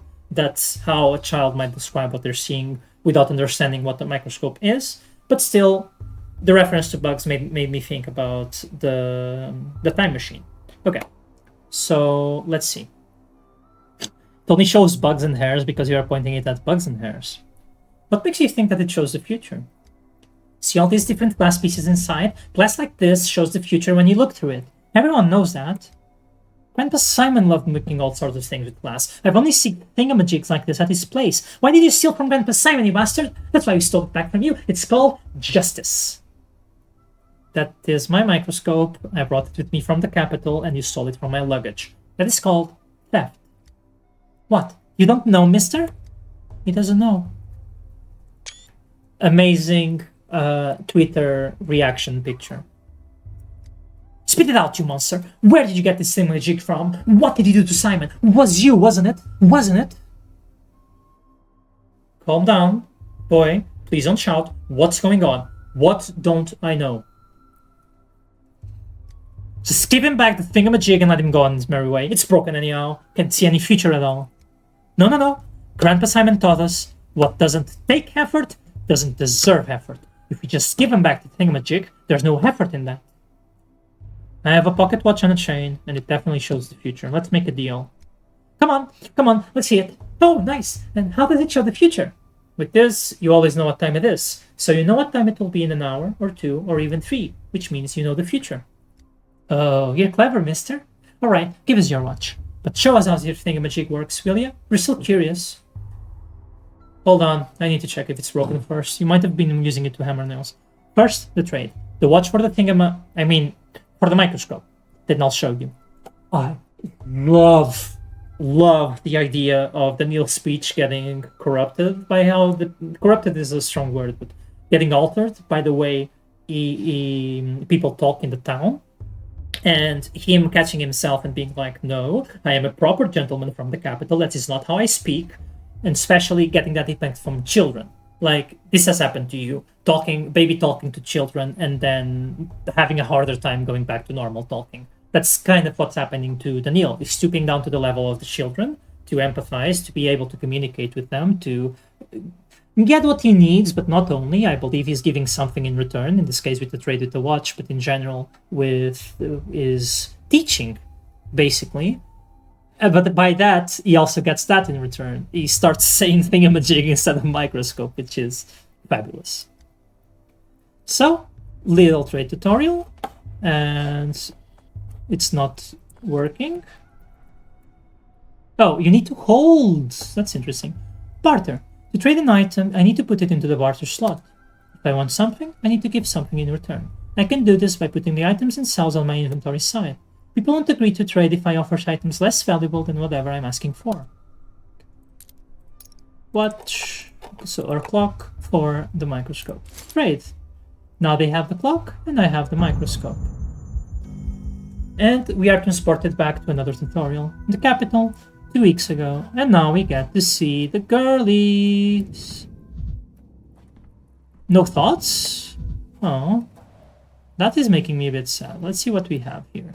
So, better drawings, and still the same, not even high school math. It says y equals sine of x, but it's actually a cosine. This is basically mathematical gibberish or very basic stuff. Sad. To be fair, I didn't tell them in the feedback form that the math was shit, because I didn't know this, but, you know. What is this? Why does it highlight these things, but not let me interact? This is the letter from Isidore, right? Okay. Let me play the game. This is annoying. Okay, we can use the microscope, but first we'll go talk to our friends. And Seraphima is fucking tiny. I love her. She woke up in the morgue during a chlorine leak. Could this truly be a case of spontaneous resurrection? Glasses without diopters to look older. A fearless heart to see things through. I'd leave Thanatica to her in a heartbeat. I already have. I'll follow you through hell, but not high water. If it gets to high water, that's on you. Amazing sentence. Please, hold on a little longer. Even after the inhalation therapy, the swelling won't go down immediately. Chief, finally, where have you been? The woman you rescued from the morgue is conscious, but she might not stay that way. She is very weak. It's amazing she's standing at all with the amount of gas she inhaled. The burden of leadership. You owe something to everyone, and everyone will find you at fault. Good to see you too, Seraphima. Step aside with me for a moment, Chief. I checked the morgue records. A body matching her description was declared dead last night. You're searching across the country for miraculous resurrections, and one springs up right under our feet in our own morgue. That's irony for you. Don't awaken the thrill of the hunt just yet. If this is indeed what we both think it is, we need to keep cool heads. I'm not claiming it does, but imagine for a second. No, let's stick to the facts. I spoke to the orderly on duty last night. He also claimed our subject showed no signs of life, and Platon himself was there when she woke up. Our subject... Slow down, Seraphima. We don't yet have proof she meets Thanatic's criteria. We can't miss this opportunity. Unfortunately, the subject is having trouble speaking. All the time in the gas has weakened her voice. I've rinsed her mucous membranes and performed inhalation therapy, but we can't conduct an extensive interview. Shame. A first-hand account will point us in the right direction. There's always a physical examination, or taking a sample, or an examination of her personal belongings. She came into the morgue with some items, though I haven't had a chance to go through them myself. I left them on the table by the back entrance. Will you take a look, Chief? Perhaps there's a clue. Ma'am, would you allow us to examine your things? Okay. Hello, do you remember me? I'm Bachelor of Medicine Danil Dankovsky, head of the Thanatic Laboratory. Last night I saved you from the site of a serious gas leak. The man with death's eyes. My eyes were affected by the gas just like yours were, but at least you remember something. I died. Tunnel after tunnel. Wait just a moment. I'd like to examine your belongings first, the ones you had on you at the morgue.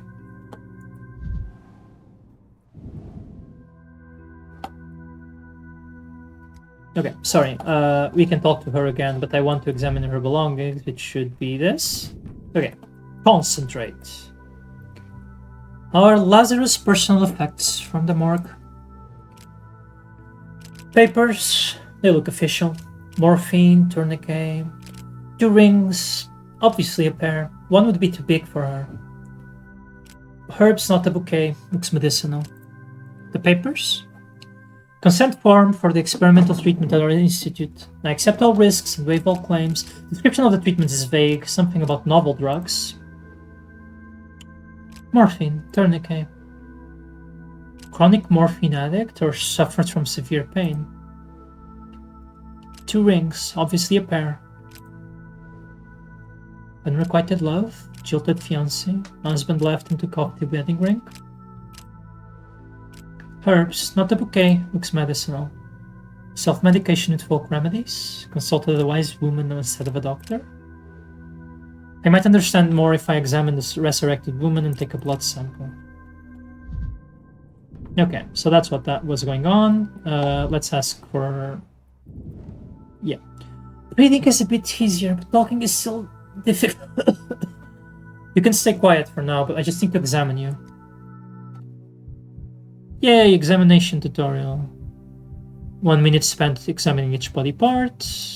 Heartbeat seems a bit high, but not too much. We can use the right mouse button to rotate the camera. Pale and gaunt, looks exhausted. I should take a look at her blood sample. Skin here is seriously damaged. I suspect it's due to her contact with the gas. Likely the same for her red eyes and mucosal burns. So, just so you know, I am playing in streamer mode, streamer friendly mode, streamer safe mode, wherever. Without that, probably these clots aren't in the screen, in particular around her chest. Okay, let's check the back. Also, lovely name, Spontaneous Resurrectee. Same thing about the skin. Skin is seriously damaged. I suspect it's due to contact with the gas, likely the same for red eyes and mucosal burns. The arms, bruising from repeated injections. The consequences of attempted resurrection. Morphine, she did have some with her. The reverse of the arms show the same. Her legs, little bruised, the skin is still fucked. And the reverse shows bruising, redness, a rough injection. Seems like she had an allergic reaction. She signed a consent form for experimental treatment at the institute. Examined it all, so now we talk to her. I hope your blood test will tell us something. Microscope. A disease affects various bodily systems. The microscope helps identify which organ is infected. Tissue samples are placed on glass slides. The assistant ensures that slides are sufficiently supplied. Microscope slides left, 50. Take sample.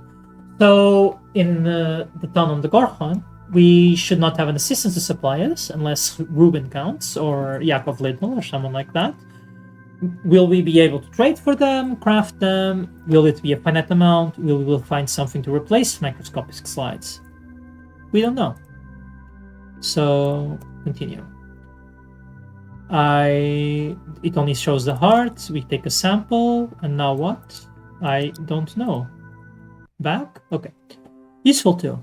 I can study the collected samples under the microscope. Reagents left, 50. To perform the test, I need reagents. The doctor themselves is in charge of their supply. So again, reagents. And we pick thick blood drop, spontaneous resurrectee. The preparation of capillary blood, take a knitted needle from the patient's finger. Study allows the evaluation of cell morphology and the identification of various types of pathogens. So we put it in the microscope and we examine. Microcosm. By adjusting magnification W and S, I need to find red bacteria in the sample. Mouse wheel to adjust the focus. It will allow me to see bacteria better. The lifespan of culture is limited. I must act quickly, but that sample is useless. So we are trying to focus and look for red bacteria. This feels focused enough. Is that a red bacteria?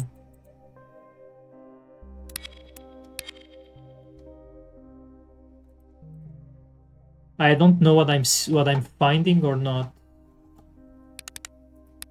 Oh, I can. Oh, that gives me like different levels that I can focus in. So I can search in each level. There's a red bacteria. In a lower level, in a higher level. Okay. Can I focus? I don't know if I'm in the right level here. I'm running out of time. I can see red bacteria.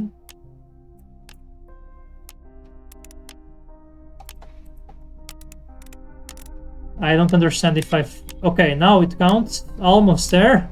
And you're going to run out of time. Test failed. Analysis yielded no results. Can we do it again? We can. Okay. We have 50 attempts. Okay, now that I am a bit more aware of what you're looking at. Okay, and this time the focus was right for some reason, and we get it. Organ is affected. An identified pathogen has been found. Can we check our inventory or anything? I don't think so. No. So we should talk to her again. Oh. Oh, and the information updated with what we saw there.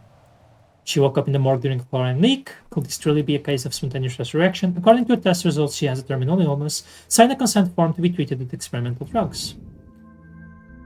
Rest, and I'll take another look at the things you had with you when you arrived at the morgue. One last logical avenue remains. Concentrate. Together with the examination and texts, the picture is more or less complete. Our miraculously resurrected woman has late-stage leukemia and injection marks on her body. Morphine overdose, addicted from palliative treatment for the pain. Police thought that she was beyond saving. Seraphima waits and our subject needs rest. Time to come up with a diagnosis, even if it's preliminary. Can we think about the other? No. Okay, so maybe if I go with the other thoughts, I can analyze more, but I went for the right thought and it ended. Or maybe not. Did our thoughts update? Alas, I don't think it's a true case of resurrection. They'll go to any length, Chief, but our lengths are longer. I love her so much. So, Chief, have you shed any light on the case? I'm loath to jump to conclusions, but could Fanatic have discovered some genuine phenomena?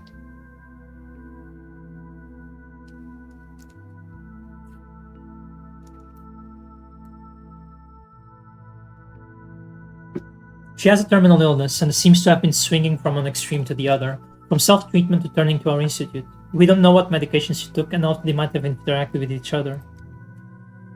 I suppose so, but how do we explain the most astonishing part, the resurrection? Why if a gas leak revived the subject?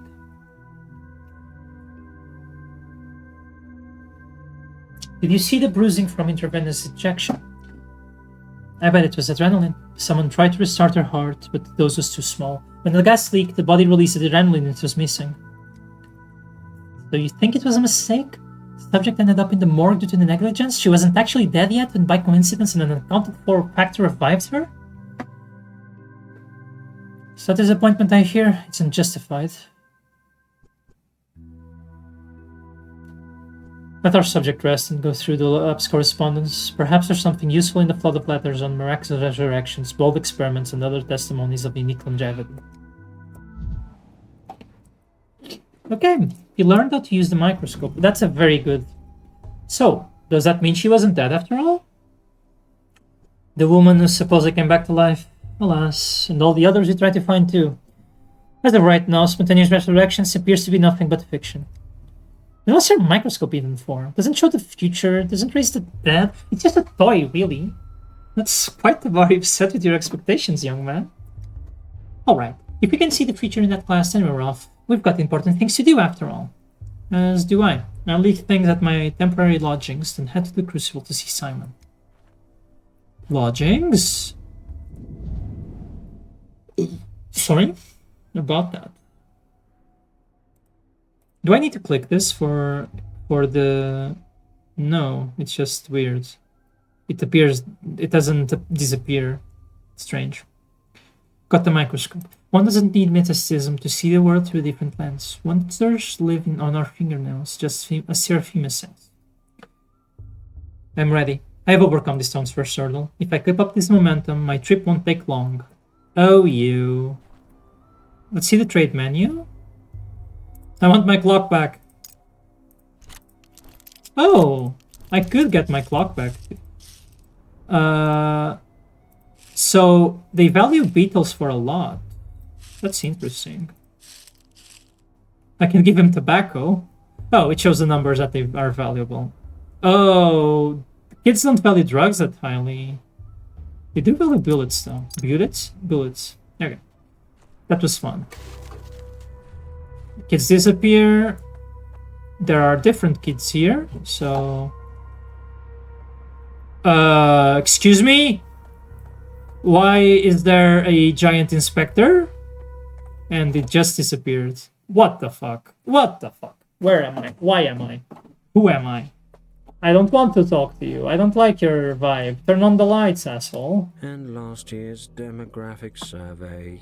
Garcon. Where is it even? It's nowhere. I hate your vibe. Enough. Why are you drowning in details, bachelor? Street kids stealing your microscope is an amusing anecdote, but it's not the crime we sat down to discuss 2 hours ago. 2 hours and 15 minutes ago, to be exact. Focus. I'm only interested in what's important. You asked what I was doing in the town. And you've recounted every step. What's next? How you chopped carrots for soup or knocked mud off your boots? When I asked for precision, I didn't mean an exhaustive recounting of your little fingers' every twitch. Maybe you should mention soup. I don't remember when the last time I ate. You're diverting the conversation to distract me again. My patients flood me with details totally unrelated to the diagnosis, but I figured it out regardless. That's my job, and paying attention during the interrogation is yours. You know what I especially dislike? When an obviously intelligent man feeds foolishness to derail an investigation. I'm offended and embarrassed for you. We both know you're not a fool. Stop wasting my time and your own. I just wanted to recount everything in order from beginning to end. The beginning doesn't interest me, my concern is the ending. The result, the finale. As for your backstory, your genesis, all of that is in the case file. Shall we review it? Yes, please. I'm quite curious as to what it contains. Let's see. Where was it? Ah, yes. The ministerial inspection of your lab, Pathologic, began in early September. Your presence was required at all times. Instead, you dashed off across the country to a backwater town to bring back what might be described as a person with unique longevity, or at the very least the results of his medical evaluation. Let's set your fantasies aside for a moment. The important part is that you fled from the investigation, and this town had an outbreak of some fever the scientific community had no knowledge of. As luck would have it, you were the only medical professional on site. Accurate so far? Well, it's not inaccurate. The devil's in the details. You appear to be setting a trap. On the third day, the town's leaders gathered in the town hall to form an emergency command to fight the epidemic. And what does Daniel Zankowski, who was, I repeat, the only qualified specialist in town doing that day? What's that? Your lip is trembling. Did I unsettle you? My shame isn't your concern. You're right to feel ashamed. Instead of fulfilling your Hippocratic oath and leading the fight against the plague you were engaged in... What? Come on, don't look at the table. My eyes are up here. I know where you're going with this, Inspector. It says I tried to flee the town. On the fourth day, the town lost its water supply. They required a hospital, but the one person who could set it up, what was he doing? Tell me, Dankowski, where did you spend the fourth and fifth days? In a jail cell. That's what your papers say, right? Come the evening of the fourth day, the doctor from the capital attempts to flee the dying town on a cargo train like a rat. He is caught and jailed, and there he remains as the plague ravages the town. I admit, I find even the act of reading about it repugnant. I won't lie, I consider it escape. Escape, not flight. Fanatic was in the process of being destroyed back in the capital. You considered escape to avoid facing a painful truth. When I came to town, found that Simon Kane, the immortal man on whom I pinned all my hopes, was dead.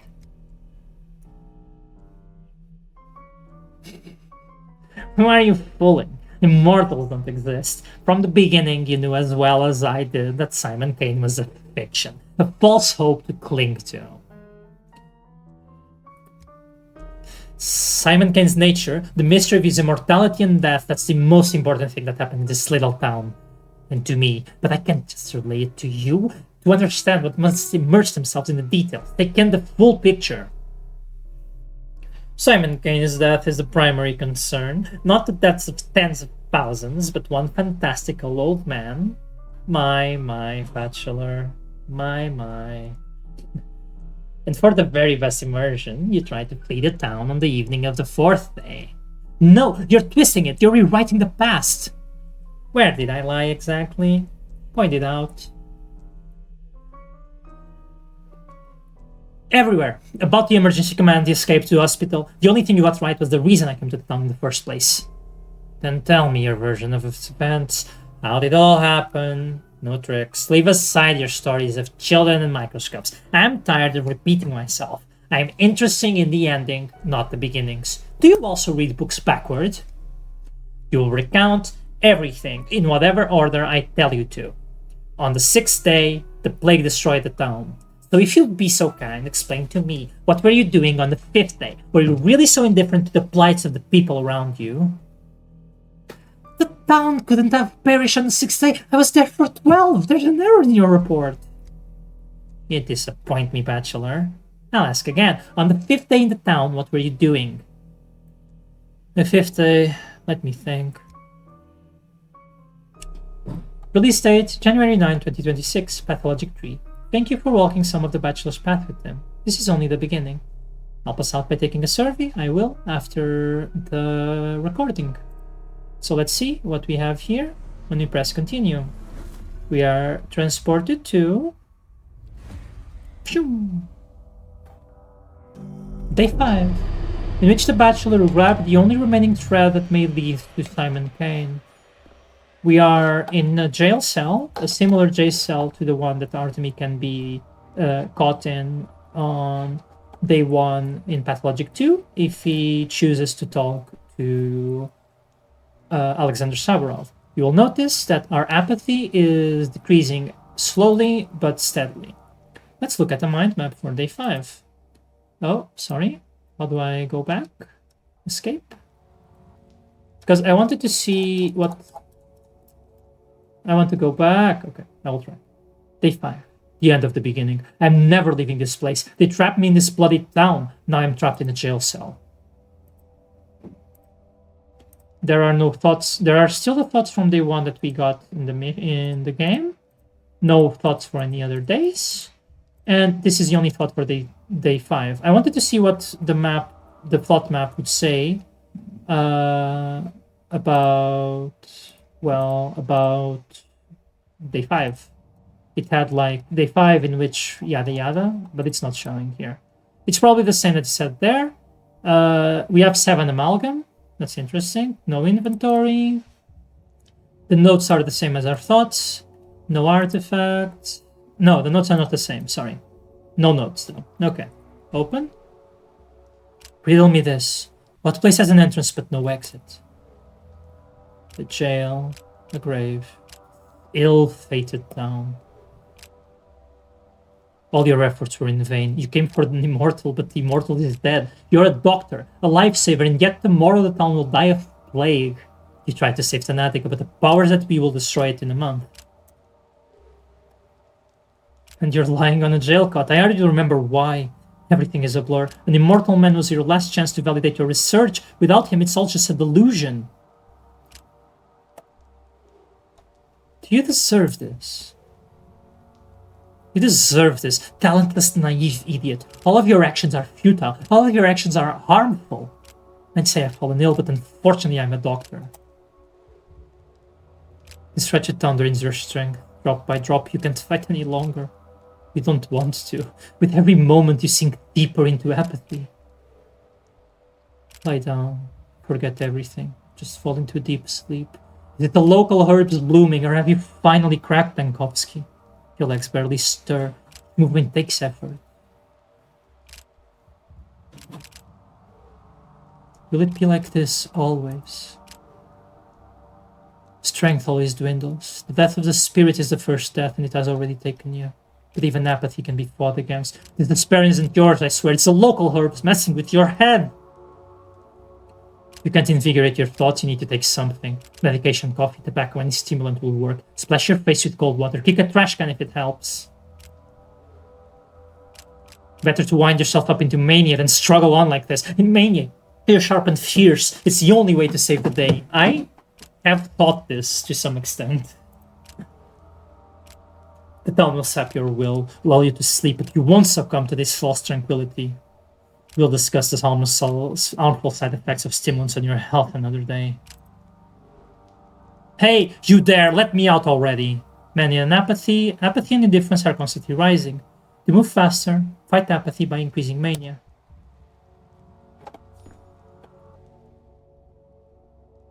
Darkness. Shouldn't have wasted time dwelling on it. All is lost. I failed at everything I tried to do. Oh, hello. Capella!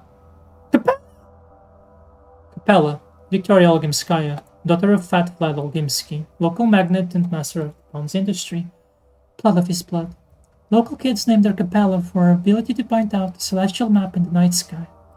I heard she holds some inexplicable power over the town, but I dismissed it. That was a mistake. Do not do what I think you're about to do to me, please. Winter comes soon. I hope. She looks better than most models. I hope they still improve it. She does not look great yet. Out! Out! Living soul? I expected a different kind of jailer. I am a mistress. Well, a future mistress. But I think you'll agree that future and past are relative concepts. I'm not even sure what day it is. Or which jail you're in. You've lost your way. I'm not sure how, but I can sense it. It is a mistress kiss. So I came here to find you. Well, thank you. Now what? Are you alright? How are you feeling? I feel like someone's lost everything. Lost what, for example? I researched the nature of death. I was told you have an immortal man among you, Simon Kane. When I got here, he was dead. So what are you going to do now? I don't have a lot of options, do I? I'll look into what he left behind first thing. The phenomenon itself is gone, but there are still witnesses to his longevity, explaining it is paramount. I've been trapped inside this box, but I know what's outside. An outbreak. Death. And death, even in the guise of a mundane germ, is my enemy. Therefore, I'll do my job. You're a brave man. But perhaps it's all connected. Immortality and a deadly disease. That is possible. You know, Bachelor, my father and Vida, Simon, and Maria Kaina will always be my enemy. So there's no love lost between our families. And yet I must help you. I don't want to, I must. Otherwise the town will suffer. That's why I came here early and waited 4 hours until you decided to wake up. Seems to me you just like being a princess. Why would it suffer? Because without Simon's mind, this town is just a plot of land with houses on it. It nearly became that after the deaths of Mother and Nina the Wild. But even Simon's own family didn't fully understand him. Even Simon's opponents almost idolize him. What kind of man was he? I know where to find the last person who saw Simon alive. His name is Tach Ruben. His killer? His apprentice? His heir? I've heard about him. He's a colleague of mine. One of few around here. You haven't just heard about him, you've worked with him. Or you will, I'm not quite sure. I'm not so sure of anything anymore.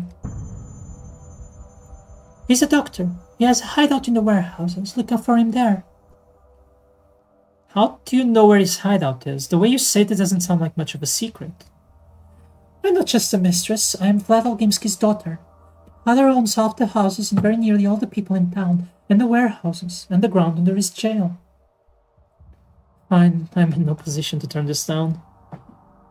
But you won't be able to go there right now. While I was waiting for you, something bad happened. Something bad? When you go up these steps, you'll see. Mother said that the true mistress stands out by her timing, and here I am. Right place, but too late. Maybe I'll never become a true mistress. What's up there, anyway? Last thread. The Dr. Stanislav Rubin might know something about Simon Kane's life and death. If only I could reach him. Suspect or successor? The man who last saw Simon Kane is hiding somewhere in the warehouses.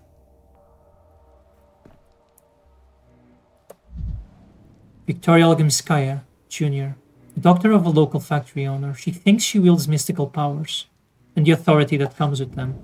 Okay, I need to move quickly, but still, I want to see what's up with this. I can't move quickly because my apathy is so low. Okay, so here's what's going on. I believe that some of the options in dialogue, the ones that did the noise, that noise, lowered our apathy. There are options in dialogue affecting our state, I believe, and that's why our apathy coming out from the conversation was so low. Governor Saburov, he has the power but not the will. Straight as an arrow. Not gay at all, this Saburov fellow. Alexander Saburov, governor of the town. The Saburovs are the load-bearing bones of this town. Hard, dry, and colorless compared to the other two ruling families. Order rested upon them. When I arrived, Governor Savarov pinned all his hopes on me and hated me for it. He thought the star from the capital would show the Kanes and old Gimskis how dangerous overreaching ambitions would be. Alas, that star proved to be another dreamer. A learned man knows the contents of everything and isn't content with anything. Dankovsky, before you ask, I lulled the girl in. She's Olgimski's daughter and she interceded on your behalf. But even if she hadn't, I wouldn't have kept you here. You threw me behind bars yesterday and today you're already setting me free. What a mercurial tyrant you are. You know, Mercury is in retrograde. That must have lowered my apathy. That sound? I feel like the apathy lowered there. What were you detained for? I tried to leave town, but you know that perfectly well, Governor Sabra. Why do you ask? You committed the most heinous crime a doctor can commit. You tried to abandon your patients, flee the town, and save your sorry hide. It was a despicable act. If I could turn back time, I wouldn't do it again. You can't go back, and you can't undo the past. Today, the plague has reached the backbone. Behind the thin walls of this building, death rages. We've boarded up doors and windows, but the plague fumes are seeping in. You and I, we have mere hours left. The outbreak has reached the town hall. There have been cases of criminals surviving the sacking of a besieged city in prisons. A prison is also a fortress. But our fortress lacks food and water. Outside, we are presumed dead. Note this, Dankovsky. I wanted to punish your cowardice, that much is true. But I did not want you dead. I am sorry. What do you mean, presumed dead? 2 days ago, a decree was issued declaring all people in infected districts to be presumed dead, not to be rescued unless they call for help with signal bonfires. The folly. Without a protective suit, you can't venture into the miasma, let alone light the fires. So, officially, you and I are dead. What kind of insane, cruel decree is that? 5 years ago, Isidore Burach made the same call, and I'll only take criticism from a doctor who manages to save more lives than he did. Admit it, when you came up with these draconian measures, you didn't think you'd be subjected to them. I did not issue that decree, nor did you, though everyone pinned their hopes on you at first. You have no moral right to condemn the decisions of those who at least tried to act. Fine, I'll deal with this later, but for us to be let out, someone has to venture outside, right? I'm ready to volunteer. The miasma already seeps into the rooms of the town hall. You want me to open the front door? No, our only chance is to barricade ourselves in and pray for a miracle. I have a device, a prototype. It disperses miasma. With it, I can go through the infected district. A device? Yes, the one you confiscated, along with all my belongings, including medicine, by the way. No, your gadgets from the capital are just as unreliable as you. I won't unlock the main entrance, risking contamination of the town hall just because of your novelty lighter. And your alternative proposal is? We bide our time, hope for the best. Katerina wouldn't be scared. A brilliant plan. Thanks, but no thanks. I'd rather do something. You said the plague is already in the town hall. Where? The far room. We've locked it already. Give me the prototype back. I'll clear the contamination in the far room and prove to you that the device works. Fine. Your device should be in the main hall. Confiscated items are also there on the counter. No one has disturbed them. Take them. After that, they'll unlock the far room for you. But if you fail to clear the miasma there, you won't be let out. I just hope your goons didn't break anything of mine. Apathy has almost consumed me. I need to pick me up, drugs or anything else. Capella? Is that the same description? Pretty much.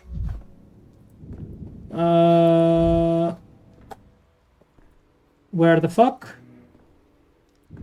Here? I need an inside smoke. Thoughts galloping. And a little coffee. Oh, the coffee did shit all. Are you already addicted to coffee, Dankovsky? Okay, we are better. Let's see. Okay, this one felt like it did more? I don't fucking know. At least we can walk now. Let's investigate bullshit. Some people get trapped, others happily trap themselves. Doors, windows, and the brains, all boarded off. No description of the people quarantined in here. Oh, here's a prototype. Concentrate. Tuberculosis miasma extractor prototype. The longer the valve stays open, the stronger the effect. It needs to be topped up frequently. But it consumes only one use of its fluid, regardless of how long it's charged. Tuberculosis miasma extractor prototype. But it also helps against the sand pest. It needs to be topped up frequently. But I don't have any supplies from the capital on hand. I'll have to improvise. Maybe I can use local materials instead of the reagents I use in the capital. It's not worth using valuable medicine for this. I'll have to improvise. I need a stimulant, an anesthetic, and a toxin. The rest I have in the still water. Stimulant. I need ox bile. In the town of Bulls, it shouldn't be hard to find a bottle of bile. Toxin. I'm not sure if belladonna grows in these parts, but boxes of blue pills made from it are surely available here. Anesthetic. Even in such a whackwater place, I should at least find some Novocaine. I'll try to barter or steal a couple of vials. To prevent the prototype from becoming useless scrap, I'll need to keep a supply of ox bile, Novocaine, and belladonna. I've successfully drawn the ire of the powers that be. Surely I'll be able to handle the sand pest as well. 20. So we should have 20 uses out of this. False freedom. The district is infected. People have barricaded themselves in the town hall, but the miasma is already seeping in. Think, Lankovsky, think. Prototype. The experimental device can disperse the infected air. If I can clear the assembly hall, I'll be let outside. Surely it can't be worse than a morgue. I'm begging you, please tell them to open the doors. They've locked everything. We're trapped here. Are you completely out of your mind? Use your head. Do you really think they locked the doors just out of boredom? Have you seen what's going on up there? It's like Sodom and Mara Shabnak on their clay legs. My friend got stuck outside. We were together. I managed to sleep in here, but he... What's happening outside? He's done for. Forget it. You don't have a friend anymore. And the district is doomed too. There's plague mist everywhere. Nowhere to breathe. We're doomed as well, plain and simple. Stop spreading the panic. Explain what's going on in an orderly fashion. Where have you been that gave us mania? That dialogue option. Where have you been the last few days? Sleeping in your cave? The town is under quarantine. Please give her some pores. What is this face? And quarantine dictates that infected districts need to be sealed off. And that's how we got here. Tribal woman? Tribal? And she's just a woman. Okay, whatever the fuck. Whoever came up with these measures is a real idiot. They've sealed themselves in the town hall with that decree. We're cut off from everything. All doors are closed and they've walled us in and left us sure death. And who is this genius who's in charge of the quarantine? Someone is. Anybody at this point, really. Cut the head of a chicken and it still would have done a better job handling this. It seemed Olgimsky Jr. was making decisions at first. There was even a vaccine. Then some big bugs started issuing those ridiculous decrees. Isn't there a doctor from the capital here? Isn't he overseeing the emergency command? I heard that the doctor chickened out and tried to flee the town. Disgraceful. How can a person look in the mirror after that? Said there was a vaccine. Doesn't look like it, judging from the view outside. It's all because of the doctor. That big city swine only thought on himself, and as soon as there was a thing into play, he dashed off like a Jebra. I feel sorry for him. On the human level, I really get it. I'd run too if I could, but it's too late now. My only regret was going to water Miss Zoya now. Who's Miss Zoya? It's a poppy plant. My beauty, she recently bloomed right flowers, they're strikingly pretty, and now she'll wither, poor thing. Tom's on the brink of extinction, and you're worried about the potted plant? I feel sorry for everyone, so what? Is it Miss Zoya's fault? I should have watered her when I went outside today. If I don't make it out, promise you'll water her for me, okay? She needs watering every day, just a little, but it has to be done. I promise.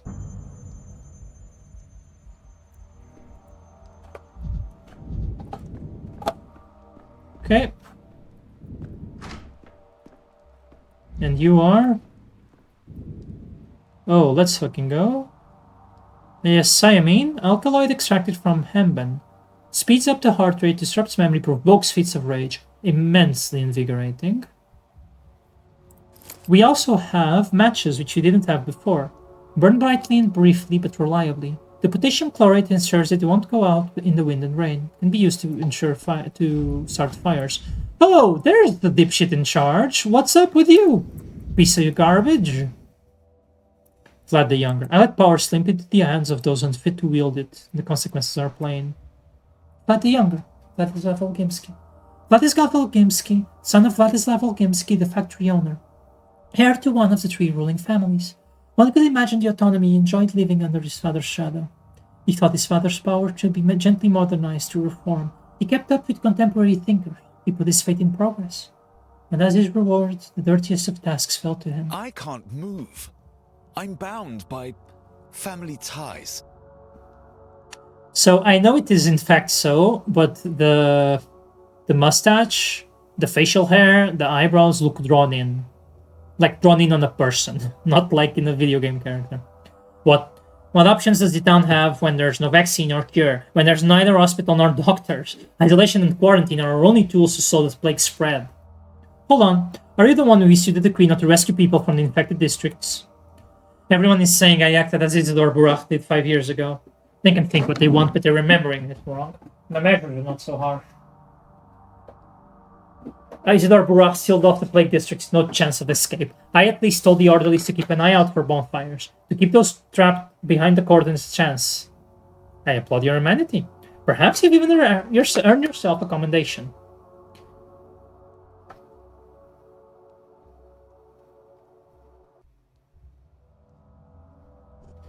I understand the logic behind it, but the measure should be granular, not district-wide.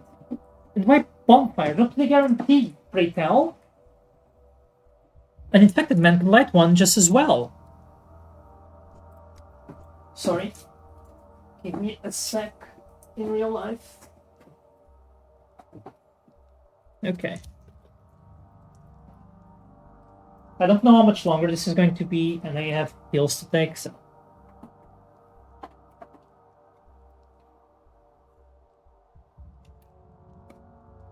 There we go. It's a primeval belief, one might say. She can tolerate fire. She's either afraid of it or, in contrast, drawn to it like a moth. I found this symbolic. Please keep in mind our orderlies are simple folk. They need a convincing omen to compel them into plague fumes. Convincing to them, not you or I. She can't tolerate fire. You mean the plague? The sarcasm is unwarranted. The plague feels alive even to me sometimes, let alone the orderlies. If you'd spent any time with us, you'll understand. And I was just beginning to respect you. Be that as it may, by the 3rd day we realized the scale of the catastrophe. The town needed saving, and I was ready to propose concrete measures. And here we are now. I will soon pay with my life for my actions. More like your father's actions. Surely it was he who placed you in this prestigious position. And as will you for your inaction. I am not a proud man, Dankovsky. 2 days ago, I waited for you at the Emergency Epidemic Committee meeting. If you wished to take matters into your own hands, I would not have stood in your way. But you simply didn't show up. You're a brave man, Vlad. You actually tried to do something. I won't let you die. Concentrate. Foolish, short-sighted decrees. They led the town to its demise. That approach couldn't have saved anything. It shows decrees up to day 7. They should be planned decrees, or I don't know what's going on. I would guess that the black is something about plague, and the red is something about riots. So let's see. As though the issuer played for the plague, or just an experience to the point of criminal negligence. If I held the power in this town, I would have wielded it more wisely. Thoughts? No new thoughts. Okay. What are you? Loot? Nothing. Okay. That's the decree. Let's read this. Apologies. Day 3. Variolation of the population. Variolate all healthy residents with an extract from the medicinal step that gruel Stactus enacted. It increased contagion. Veto. Lock the gates at the dormitory to prevent infection from getting inside. You motherfucker, Vlad. Day 4. Strict quarantine. Barricade the affected districts and don't let anyone out, except for the district where the survivors light fires. Funeral. Organize mass graves in the area near Rotten Field. Filtration. Filter all water supplies in the town. Day 5, readings. Organize educational readings to inform people about proper behavior during the plague. Decontamination. Distribute Twirine from the Stavitin's pub stocks to the population.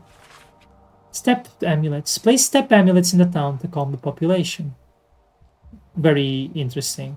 So the red line is the critical line, supposedly. So it seems like on day 5 you cross the line and the town is considered dead from day 6 afterwards. And the issue was contagion rather than unrest.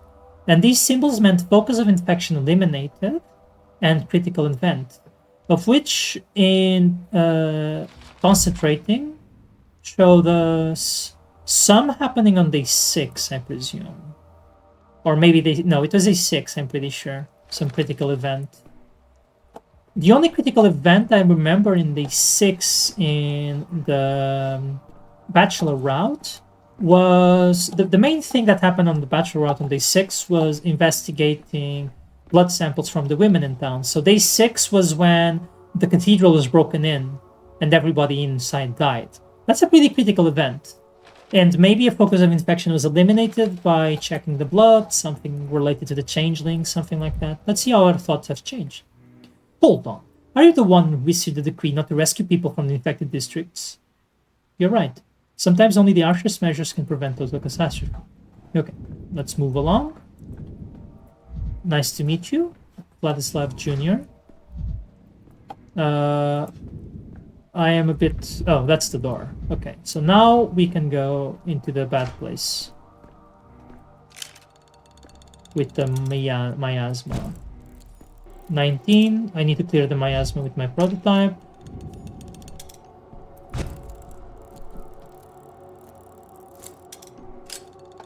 Will we be able to? At all?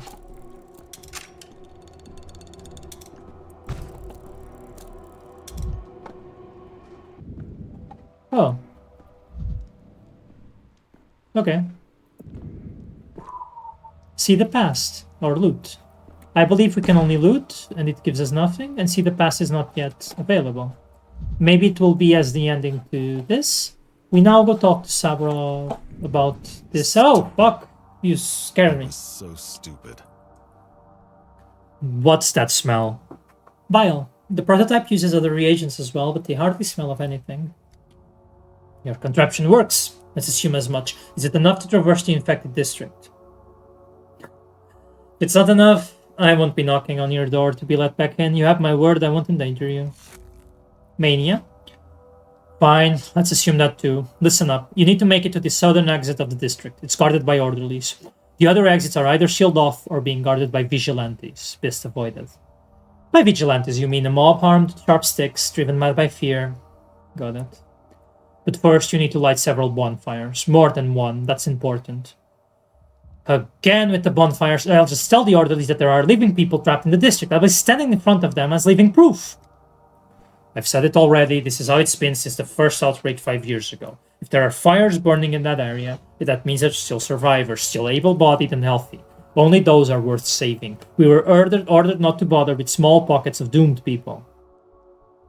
But you're suggesting I light all these bonfires by myself to deceive your own system? It's not my system. We issued a decree in haste and panic. If I survive, I'll overturn it. If we survive, I'll be the one issuing decrees. Fate in my hands. I have been permitted to go outside and risk my neck for the ungrateful. Ah, the joys of true freedom. Is it though? Is it true freedom?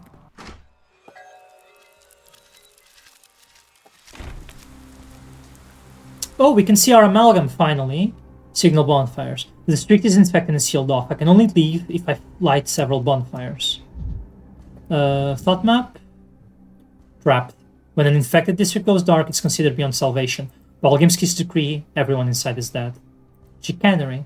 5 bonfires are what's needed to convince the orderlies to uncork the district. Not 3, not 4, 5. To start fires, you need matches on hand. Open the inventory. 4 pockets. Yeah. So, small items like matches or vials are better kept in pockets rather than my carpet bag. Best to store consumables here. From each pocket, mouse wheel up, mouse wheel down, I can quickly use items. So let's put some matches. Oh, continue, and let's put some matches here. Let's pretend we're playing the game and put some health potions here. And, well, we should probably not be smoking in this place, but might be useful. Okay, so F throws a match at the bonfire. I need to light a few more bonfires, about 4. And if we need mania... As if things are animated. And another one here. I forgot that there's... And now we can run faster, but I would like to take out the prototype, which I forgot the button for. 1, okay. 16, we know how much time. We need to find bonfires. Let me look at the map, because afterwards it will let us leave through here, I believe. Sabrov's men are here. They should let me leave this district. Okay. I found it weird. I doubt it. Oh, there's a fucking thing. And it dissipates when we use that. Bonfire.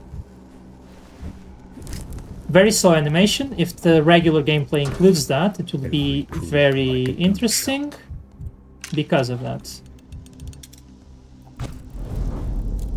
14, and that's another bonfire. That's the third one.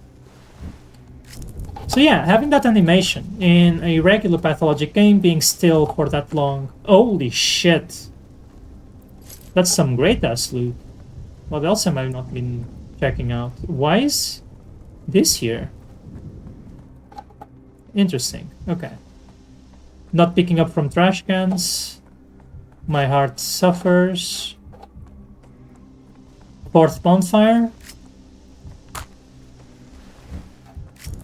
I am guessing something. One more bonfire and I can go back to the orderlies. I'm confused. But okay. Should we investigate this? I kind of want to. Let's run. Try to be smart about it. Oh. Stamina seems to be a thing. That's good to know. Where bonfire? I've been missing interacting with shops, I won't lie. Oops, I pressed F. No, don't... Well, we threw a thingy to the floor. It's fine. Also, we have lost HP, which I assume is from my mania. Oh, there's another bonfire. And that's 5. Now they must let me out of this district. Let's check the journal. We have a billion thoughts. Shadows have fallen. That other threats to Simon afraid. I must claw at any chance I find. Local doctor. Simon's closest friend and ally was the local healer, Isidore Burach. Perhaps he knows something of his fate. Oh, really? Isidore Burach, a colleague of mine, the best doctor in town, summoned me here with a letter that promised something sensational. Dead end. Simon's trail has run colder. Perhaps his family knows more? Maybe his brother, Georgi? Georgi Kane, Simon's twin, works here. He serves as a town's judge. The appeal's in vain. The Kanes are a strange family. Perhaps Victor, the only reasonable member, would speak with me. Ooh, are we being given a choice? So I take it when they say back to the orderlies, they mean Severov's men, but let's check it out. You scared me.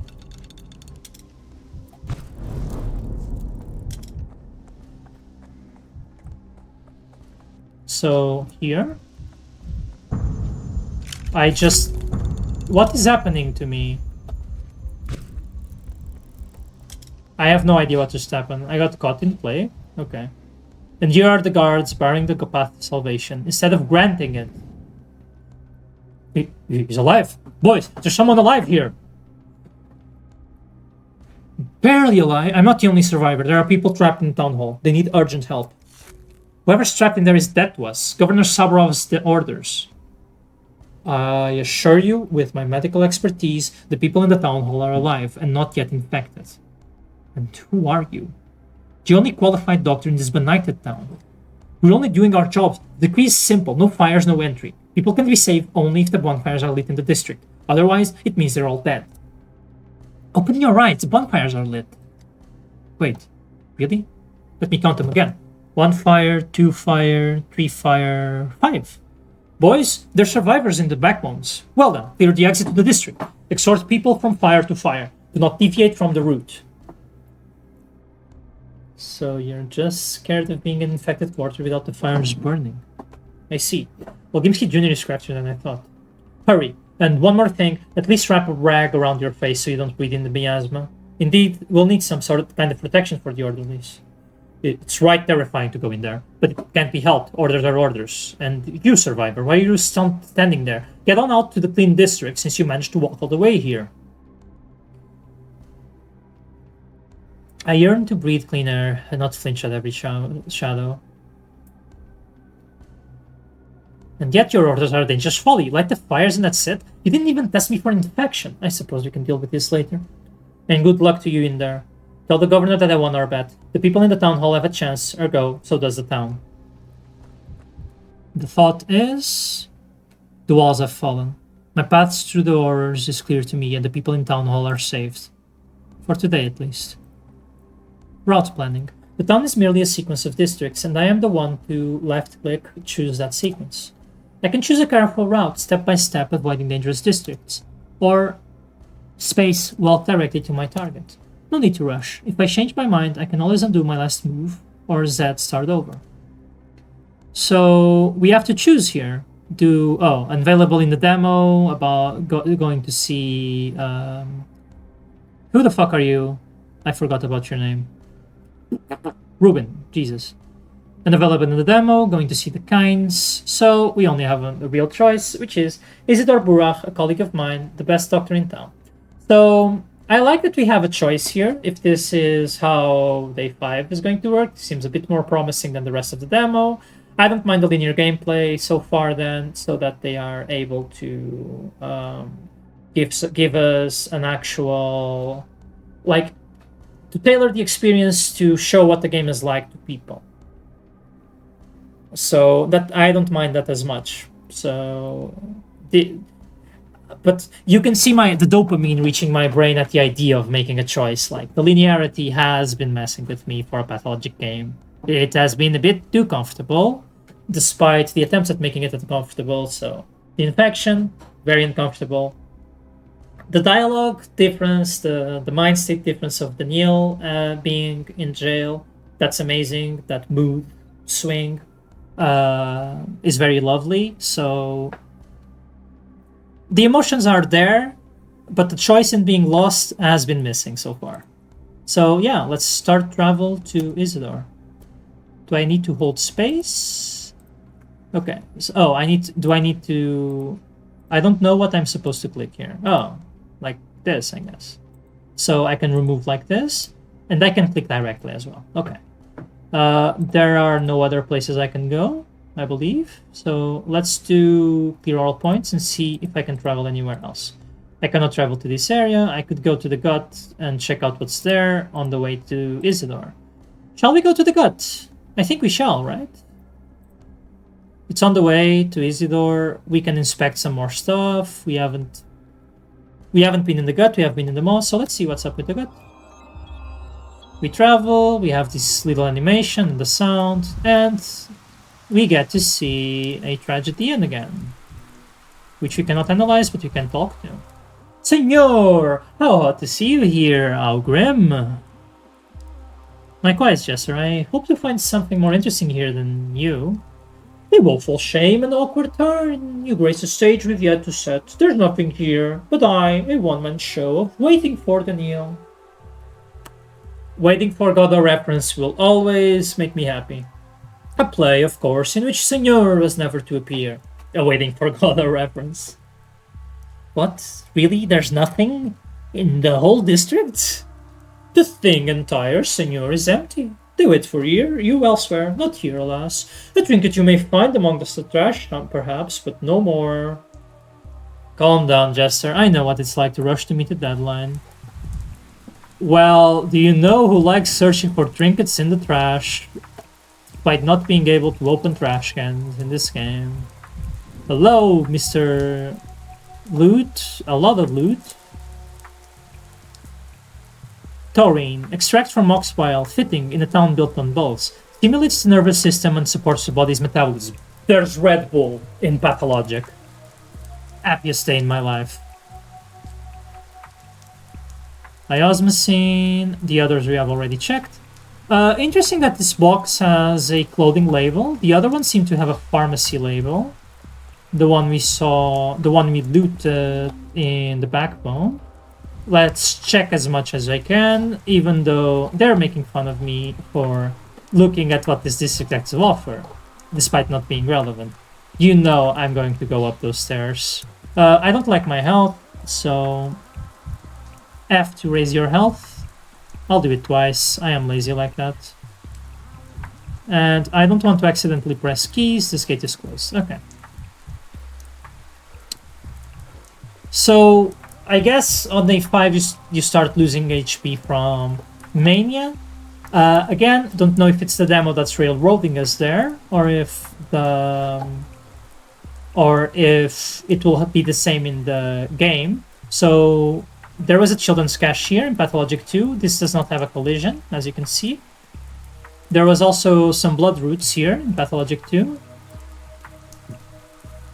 That foliage looks like a flag from a bit of a distance. Okay, let's go upstairs. Cute that I Speak Lodge gives us an option to explore.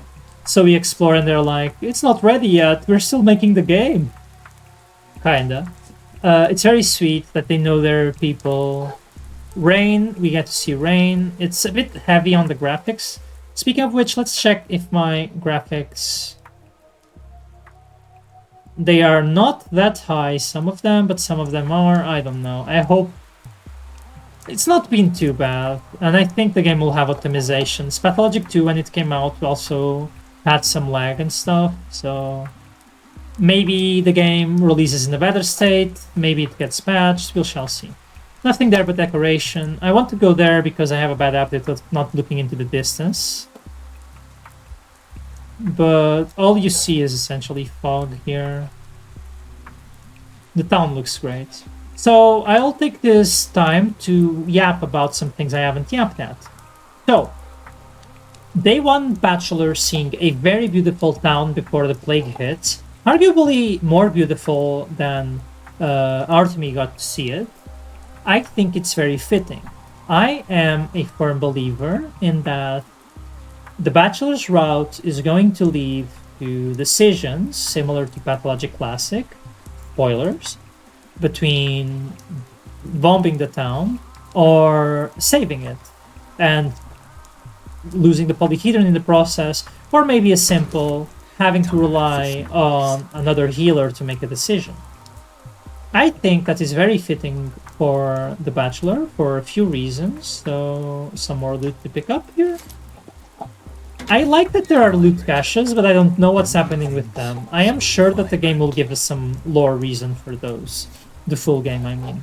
Okay, so keeping on with what I was saying, I think that the Bachelor has to see some beauty to preserve the town, to go into that decision.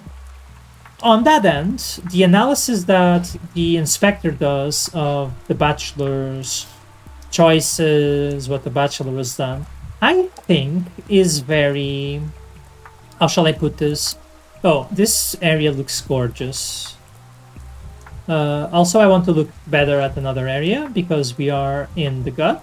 And the gut is where these playgrounds are amazing. Which we can push these. Is there anything else to interact with? Only the swing as well.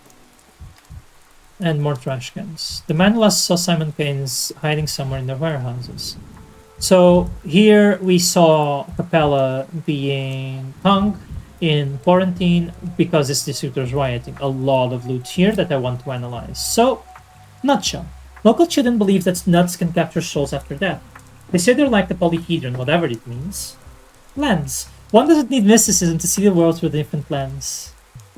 So, improve our microscope, similar to improving our Daniel's special thing in Pathologic 1, which allows us to see plague clouds at a distance, could be improved with lens. I wonder what role this lens will play. Tweezers. Like a well-put question, digs out even the most persistent filth. And butterfly in a box. A stupid and beautiful ending for an ugly caterpillar. So in quarantine, the Sixers is rioting, and they hung Capella from over there, which is very bad. This door is locked. This would usually be the door to go talk to Big Plaid. Let's check if the route to Capella is unimpeded. It is. So let's analyze Capella's wing. It will say locked as well. Most likely. It also says locked. We can knock on it. There's a gazebo. A very pretty gazebo. This is a location where in Pathologic 2, Artemy can help the children bury the doll and see that cutscene. What else is in this direction? Let us inspect. Nothing that I can see.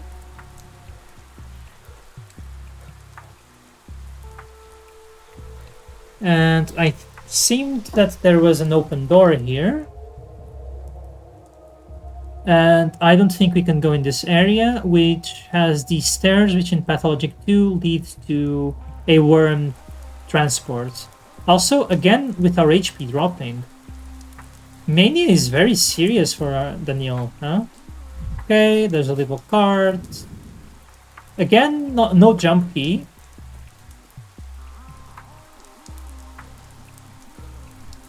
Nothing here. And nothing here. Okay. So I think that's all. We want to make it over there and check what's happening at the warehouses. That won't let us leave. Lovely little ladder. I will conclude one of the thoughts I was on. Don't worry. Balancing our state a little bit. So, it feels to me like the inspector interrogating Daniil is a bit like public opinion, you know? The idea that people who haven't played the game have about him from... This increases mania as well.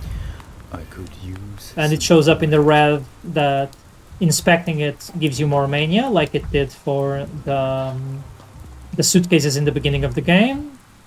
This is a clockwork way, but it doesn't light up, as usual. It doesn't do anything because it's closed, because they are restricting our movement. And let's check this area out. I love this little thingy. I don't want to sequence break, and also we cannot chop. I've always loved this little engine, which we can use. And it doesn't affect our state, our mental state. That's neat. Hidden mirror. Always break mirrors. Their answers in mirrors. There is a children cache here in Pathologic 2. Or here. I never quite remember the exact location. And none for us. The children don't trust us into their game. Okay. Little hangout spot for the people in town. So the inspector is judging us, and we're telling him, oh, you have to walk a mile in our shoes. And I think that's very true for Daniil. People only describe him bombing the town or say that he doesn't care for this or that. They describe the outcomes, but not the path, not walking the path, which is a very important theme of Pathologic and the possibilities to play as different characters, see different perspectives, walk in other people's shoes, right? Daniil is looking around on his own, and he sees a step golem, or his conscience, or the Shapnakadir over there. He's looking around on his own. I'm not controlling the mouse. And hello! Thing from the step. The prototype can slow her down. Bonfires can slow her down. He cannot be stopped. Beware. Continue. Changeling. Clara. A strange little ragamuffin with hypnotic eyes. Simpletons claim she can heal with a laying on her hands. They also say she is Shapnak's sister and the harbinger of death. The vicissitudes of fame. I saw Clara in remote places no one else could reach, and at times it was as if she were in two places at once. Some vast presence lurks in her shadow. Who is she? Two Claras, or the Clara and the Changeling in this picture, in this graphic. Fabulous. Fantastic. One of my favorite things so far. One of them looking like a demon, one of them looking like a saint. Perfect.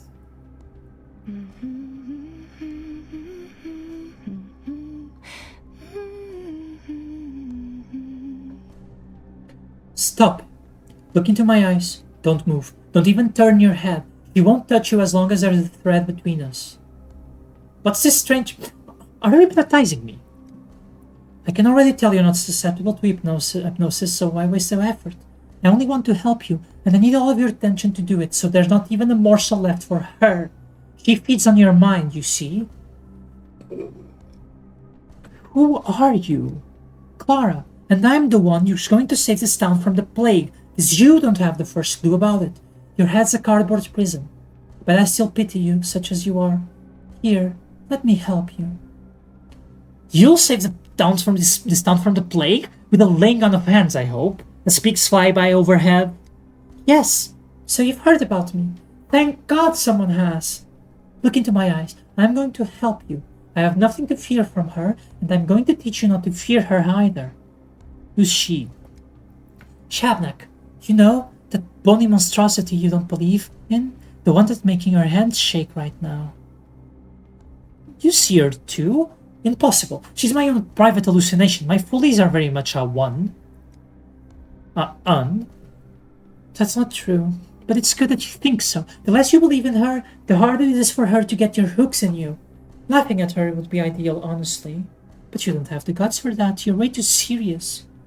Too serious? Alright, there's a serious question then. What do you think I'm seeing? Shabnak is the plague's body.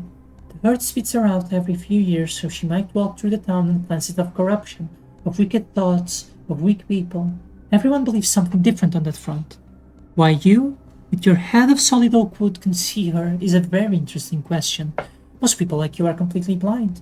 What ripped that hole in you, I wonder? Just nervous exhaustion making me imagine a creature of local myth. Maybe so. Either way, she won't stop stalking you whether you believe in her or not. She likes you, I can tell from a mile away. But I'll teach you how to handle her. Take notes, scholar. Had I a notebook on me, I'd have gotten it out already, if only to emphasize how absurd this entire situation is. Rule number 1, you're no adversary for her. Your little revolver won't shoot her, your little knife won't stab her. You can stab a fairy tale, can you?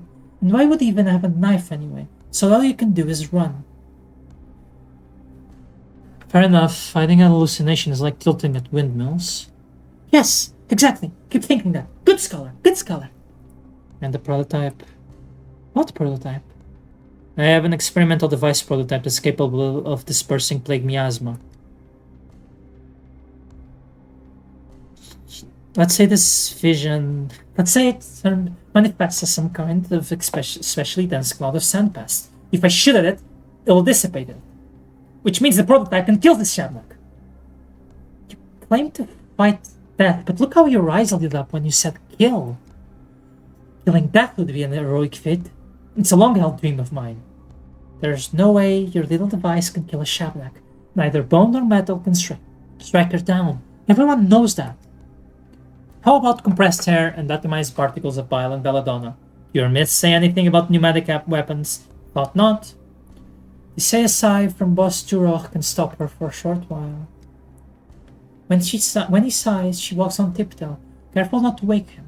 If you exhale the right way, it will probably slow her down. Shots from the prototype dispel the fog and all those dangerous worlds, clouds, and traps. If your so-called Shabnak truly is the plague, she'll be affected as well. Do you believe that the inventions of your science can defeat the ancient truthless step? Well then, scholar, give it a try. It will be interesting to see. Now here's rule 2. She both loves and hates fire. She can't pass a bonfire without wanting to love and destroy it. So light bonfires, they'll slow her down. They spoke to me about bonfires a good deal at the town hall as well. And they've so thoughtfully placed heaps of brushwood all over town to prepare for it. Rule 3. She drawn to people who aren't hollow. You may be closed-minded and spiteful, but she still senses something in you. There's something you carry inside yourself, some spark. In other words, there's no way she's going to forget about you. Once she's close, she'll never stop chasing you.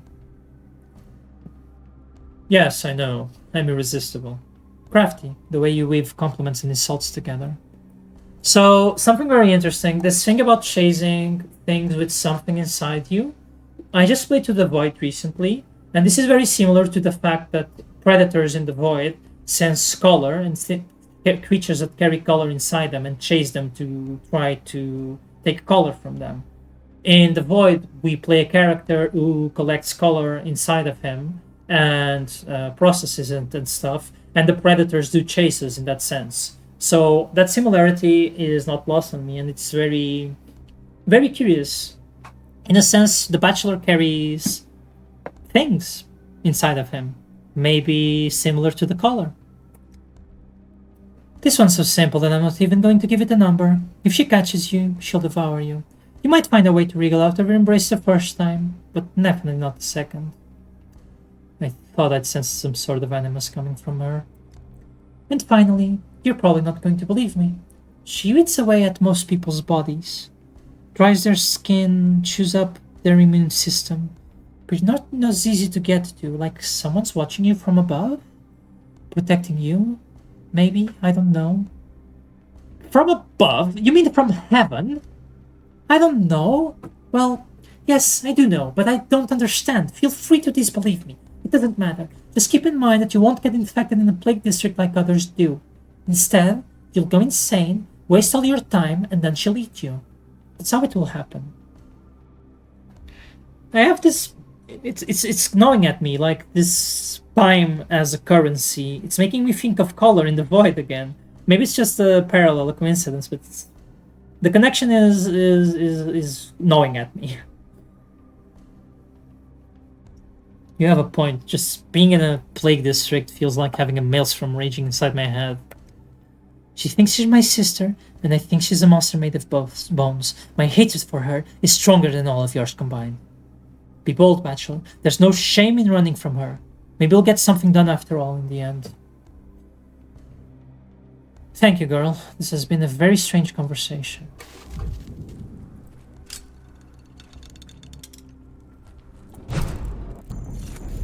You invented this yourself.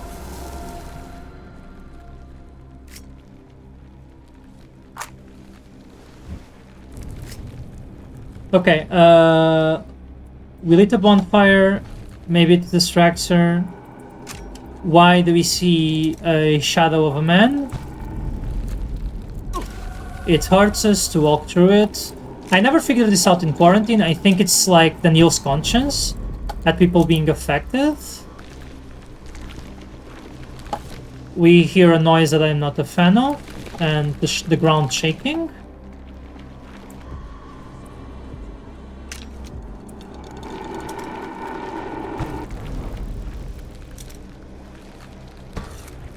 Let's keep going. We're almost at Isidore's place.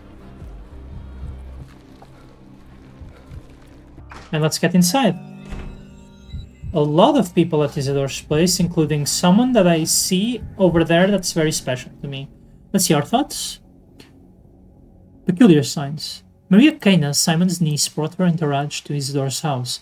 They appear to be enacting some ancient ritual. Deadly streets, this town is driving me insane. This already dangerous infected district have declared war on me. Was there even a girl? The beatific girl in the fishing net cape taught me how to deal with hallucinations. That doesn't make me feel better, honestly. Cometh. My poor mind is stretched to breaking. I look at the architecture in this district and I see demons? So, Maria Kaina's entourage? The flowers of the town's youth, the future atlases of the town's sky. For now, ardent admirers of Maria Kaina's talent.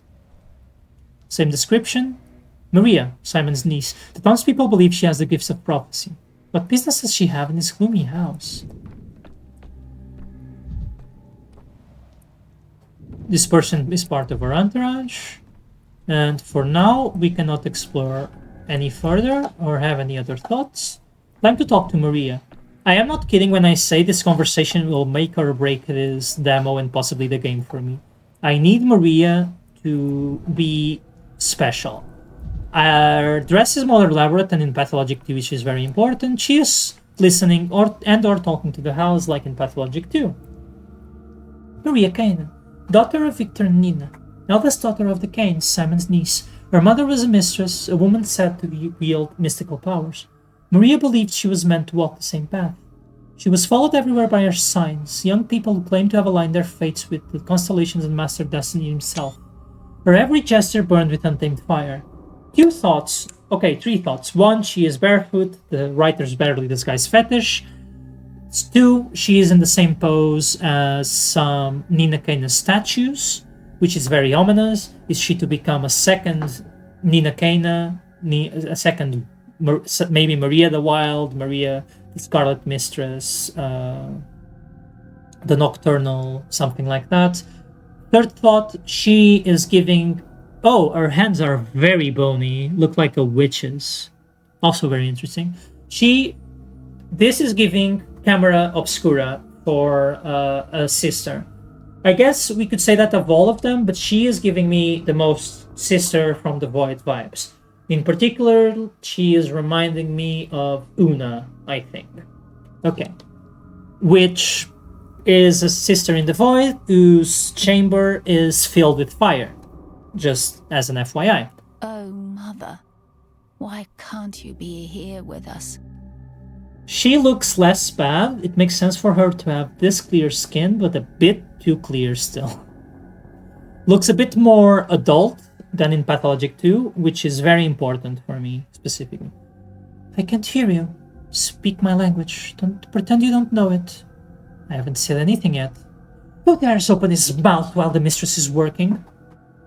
Daniil Dankovsky, Bachelor of Medicine, at your service. And Daniil, no need to mock me. I haven't somehow forgotten you after 5 days. One does not forget the likes of you. I was just focused on the dialogue. The unexpectedness of your voice caught me off guard, that's all. And Daniil? It's an honorific, a sign of respect. Don't test my patience. Alright, I've interrupted you. You were in the middle of a conversation. With whom? Oh, the house, of course. The hindquarters were not built by us, the Gates, and this house is one of the oldest ones out there. It doesn't understand me. Or rather, it pretends it doesn't. I hate hypocrites.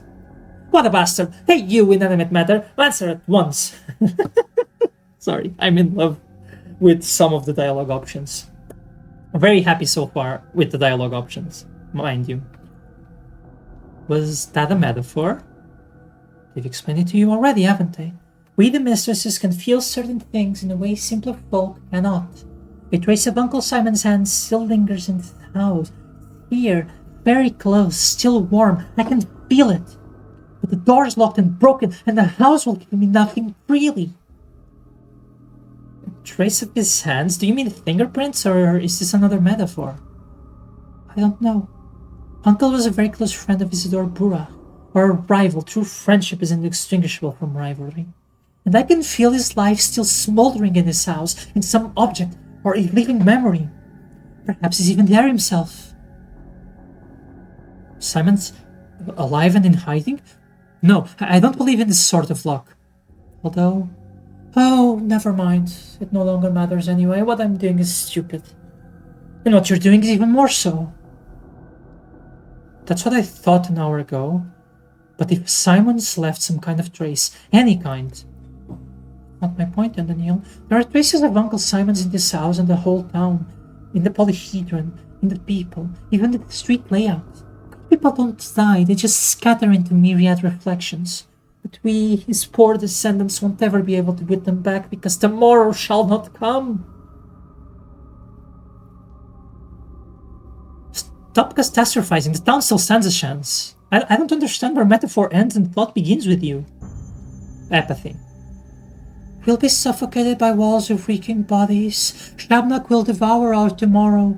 When you sleep tonight, the apnea demon will descend upon you and you'll lie there, frozen, staring at the ceiling forever. I don't know, I don't know. I had a dream. I've seen every calendar in town stop at number 5. Tomorrow shall not come. It shall not come. You'd get on with Telman and see symbols in every dream too, but sometimes dreams are just that, dreams. Shabnak. This will be a surprising confession, but as I was approaching this house, I think I saw her? Some sort of monster, very close. You've seen a Shabnak? You and Daniil? I don't believe in this myth, of course, but maybe there are some similar-looking animals living here? In this backwater of ours, the earth sometimes belches out the strangest creatures. I'm surprised you had enough clarity of mind to see her. clarity of mind, murkiness, such as obviously hallucination. She wasn't there in my dream, but that doesn't mean anything. She doesn't like to enter my dreams. My dreams are of the higher realms, they strive upwards. The Clayspawn and Rat Brigands don't feel at home there. Prophetic dreams again. I suppose I can complain now, though. Our dreams are not the same. I am a mistress. I can see the truth. Tomorrow shall not come. If only you'd acted differently. If you'd opened the hospital, taken charge of the emergency command, searched for answers, perhaps things would have been different. But if you missed your every chance, then so have I. So what do we do now? Go to the Stillwater. Say goodbye to Ava.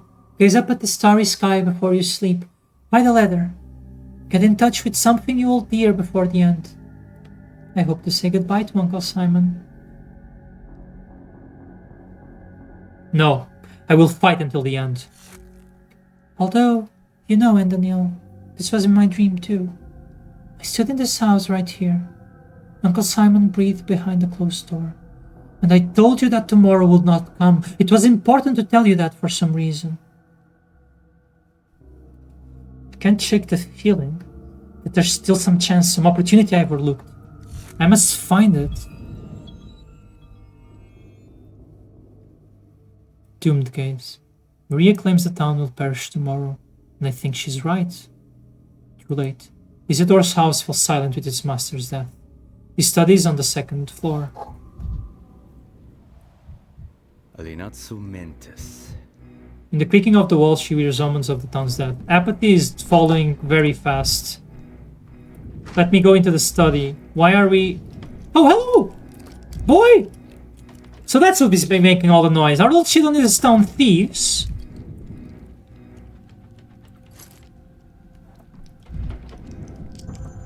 Ah! The end. Apathy has reached its peak and the will to live fades. The last hope is to hold on to a thought.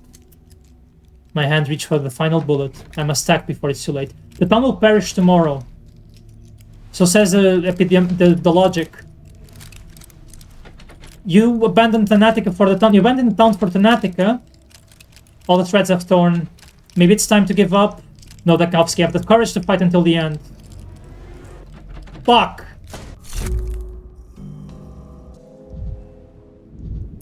Did you die? Did you rise again? Did the theater's curtain fall? If you see thespians everywhere, does it mean that you yourself are on the stage? What in fuck's name? Surely the amalgam can't pour like that.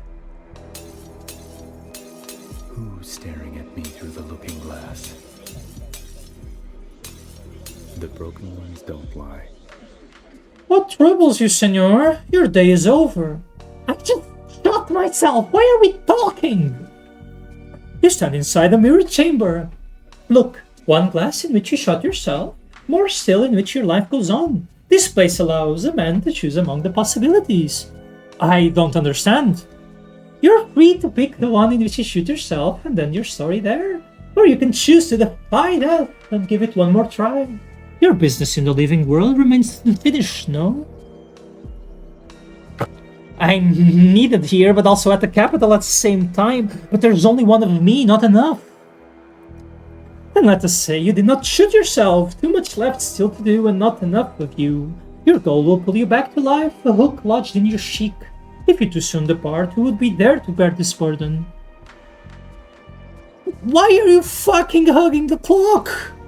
Why aren't you? If you look closely at the clock, you may return to a different day, and that is just what you might need. What do you mean? The shadow of a dead man will teach me to time travel. I suppose I do need my head checked. If you are done with navel gazing, the clock awaits. Why do you keep bringing the clock up? Is it special or something? The clock is common as can be, but what you'll do with it is not. You must admit, your only hope of being saved is by transcending from this plane. How the hell does it work? It's like I'm caught in the logic of a dream, but it all feels real. If it really is a dream, I'll be sorely disappointed. Does it matter? Yes, it does. I must understand the underlying mechanism. Am I in this town or in the memory of it? It's like I'm everywhere at once, both standing here and giving a statement at the capital, acting and recounting my actions at the same time. And now it seems I can leap across days. What should I make of that? You come out of the shadows by degrees, Senor. Indeed, it is as if you are at once both here and there. This thought of time is a mere line entraps your mind. In truth, you are as free as ever. At once you are here in the capital, and in the capital, one foot on yesterday, another on tomorrow. So that's how it is. I asked for clarity. I had smoke and mirrors. No smoke, but many mirrors, sir. To see yourself, you'll have to break the glass. And then, to see your options, you need only watch the clock. By the way, what's that moving picture there? It makes me uneasy. Camera Lumina, one of Simon's ruminations. For now, pay it no mind. You'll understand in time. You're right about that. My head's spinning ahead and the minute hands keep spinning with it. See the past. So, the amalgam stacks, we're on day 5, in which the Bachelor will grab the only remaining thread that may lead to Simon Kane, and we can go back in time. Day 4, which ends abruptly at 3 PM, and you see the amalgam going down when we hover. This is how much it would spend. Day 4, which ends abruptly at 3 PM, should be about getting arrested at 3 PM, I presume. Day 3, in which the bell tolls, the day when the committee for dealing with the infection reunites. The further back you go, the more amalgam you use up. Day 2, in which the Bachelor disturbs the Earth twice. And day 1, in which the calamity can still be prevented. So the description of day 2 is the same as in Pathologic 3 Quarantine. Day 3 as well, but the other ones are different, except maybe day 5. I am not entirely sure. No, day 5 is about the vaccine. Only day 2 and day 3 have the same description. Day 1, in which the calamity can still be prevented. So again, a choice which I presume, like in Quarantine, will be a fake choice. So it would make sense to go back to day 3 because it was the day where we tried to escape town instead of going to the committee and left everything to the hands of others which were more incompetent than us. Again, repeating the theme in Pathologic Classic that the other healers are less incompetent when are more incompetent when they do things and we are not controlling them. But now we're talking about other people being more incompetent, like Vlad Jr. Also with the Pathologic Classic theme of when you don't do your tasks, someone else will do them for you and get infected in the process. The Pathologic 2 equivalent being when you don't do your tasks, when you don't heal patches, when you don't brew the panacea, when you don't take care of Grace, someone will die doing that task. So Aspati, when you don't do the patches quest, Ruben, when you don't do the panacea, and Grace, when you don't take care of the bodies that are killing her, the dead bodies that are killing her by being so many to take care of. So let's try day 3 and see what happens.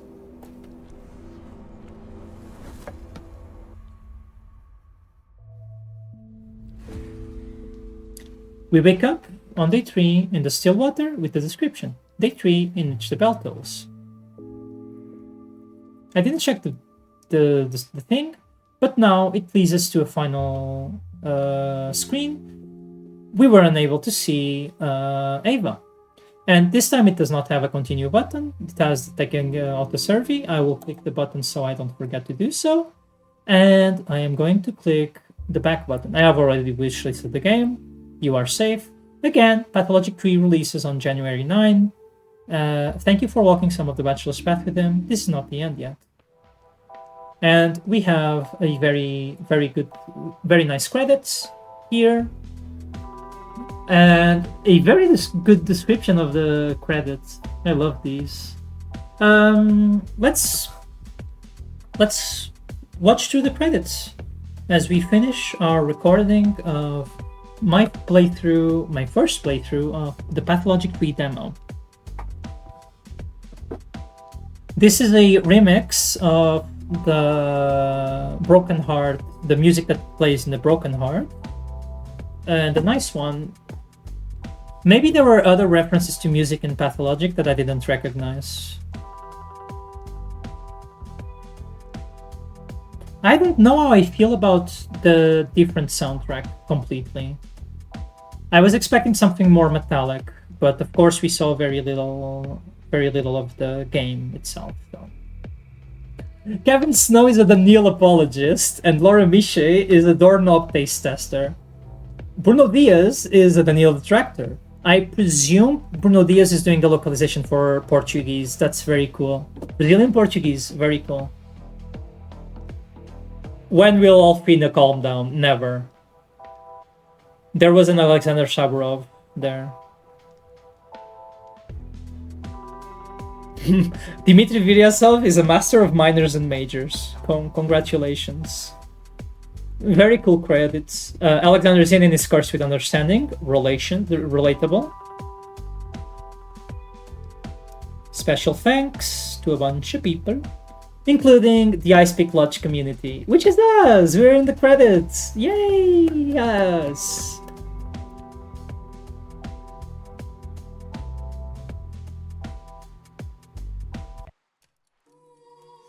And that is the Pathologic 3 demo. I'm just going to check where continue leaves us, just out of curiosity.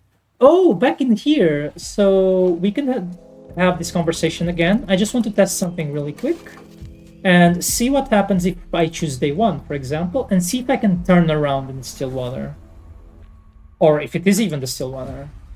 It is the still water, but I cannot move. I can move, actually, but I cannot see Ava.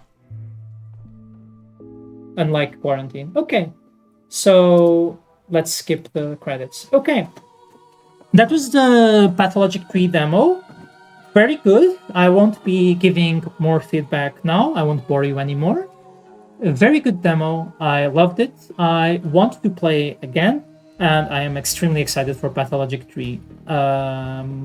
Yeah, so thank you for watching, and see you guys next time, and see you definitely in January 2026 when we will be playing Pathologic 3.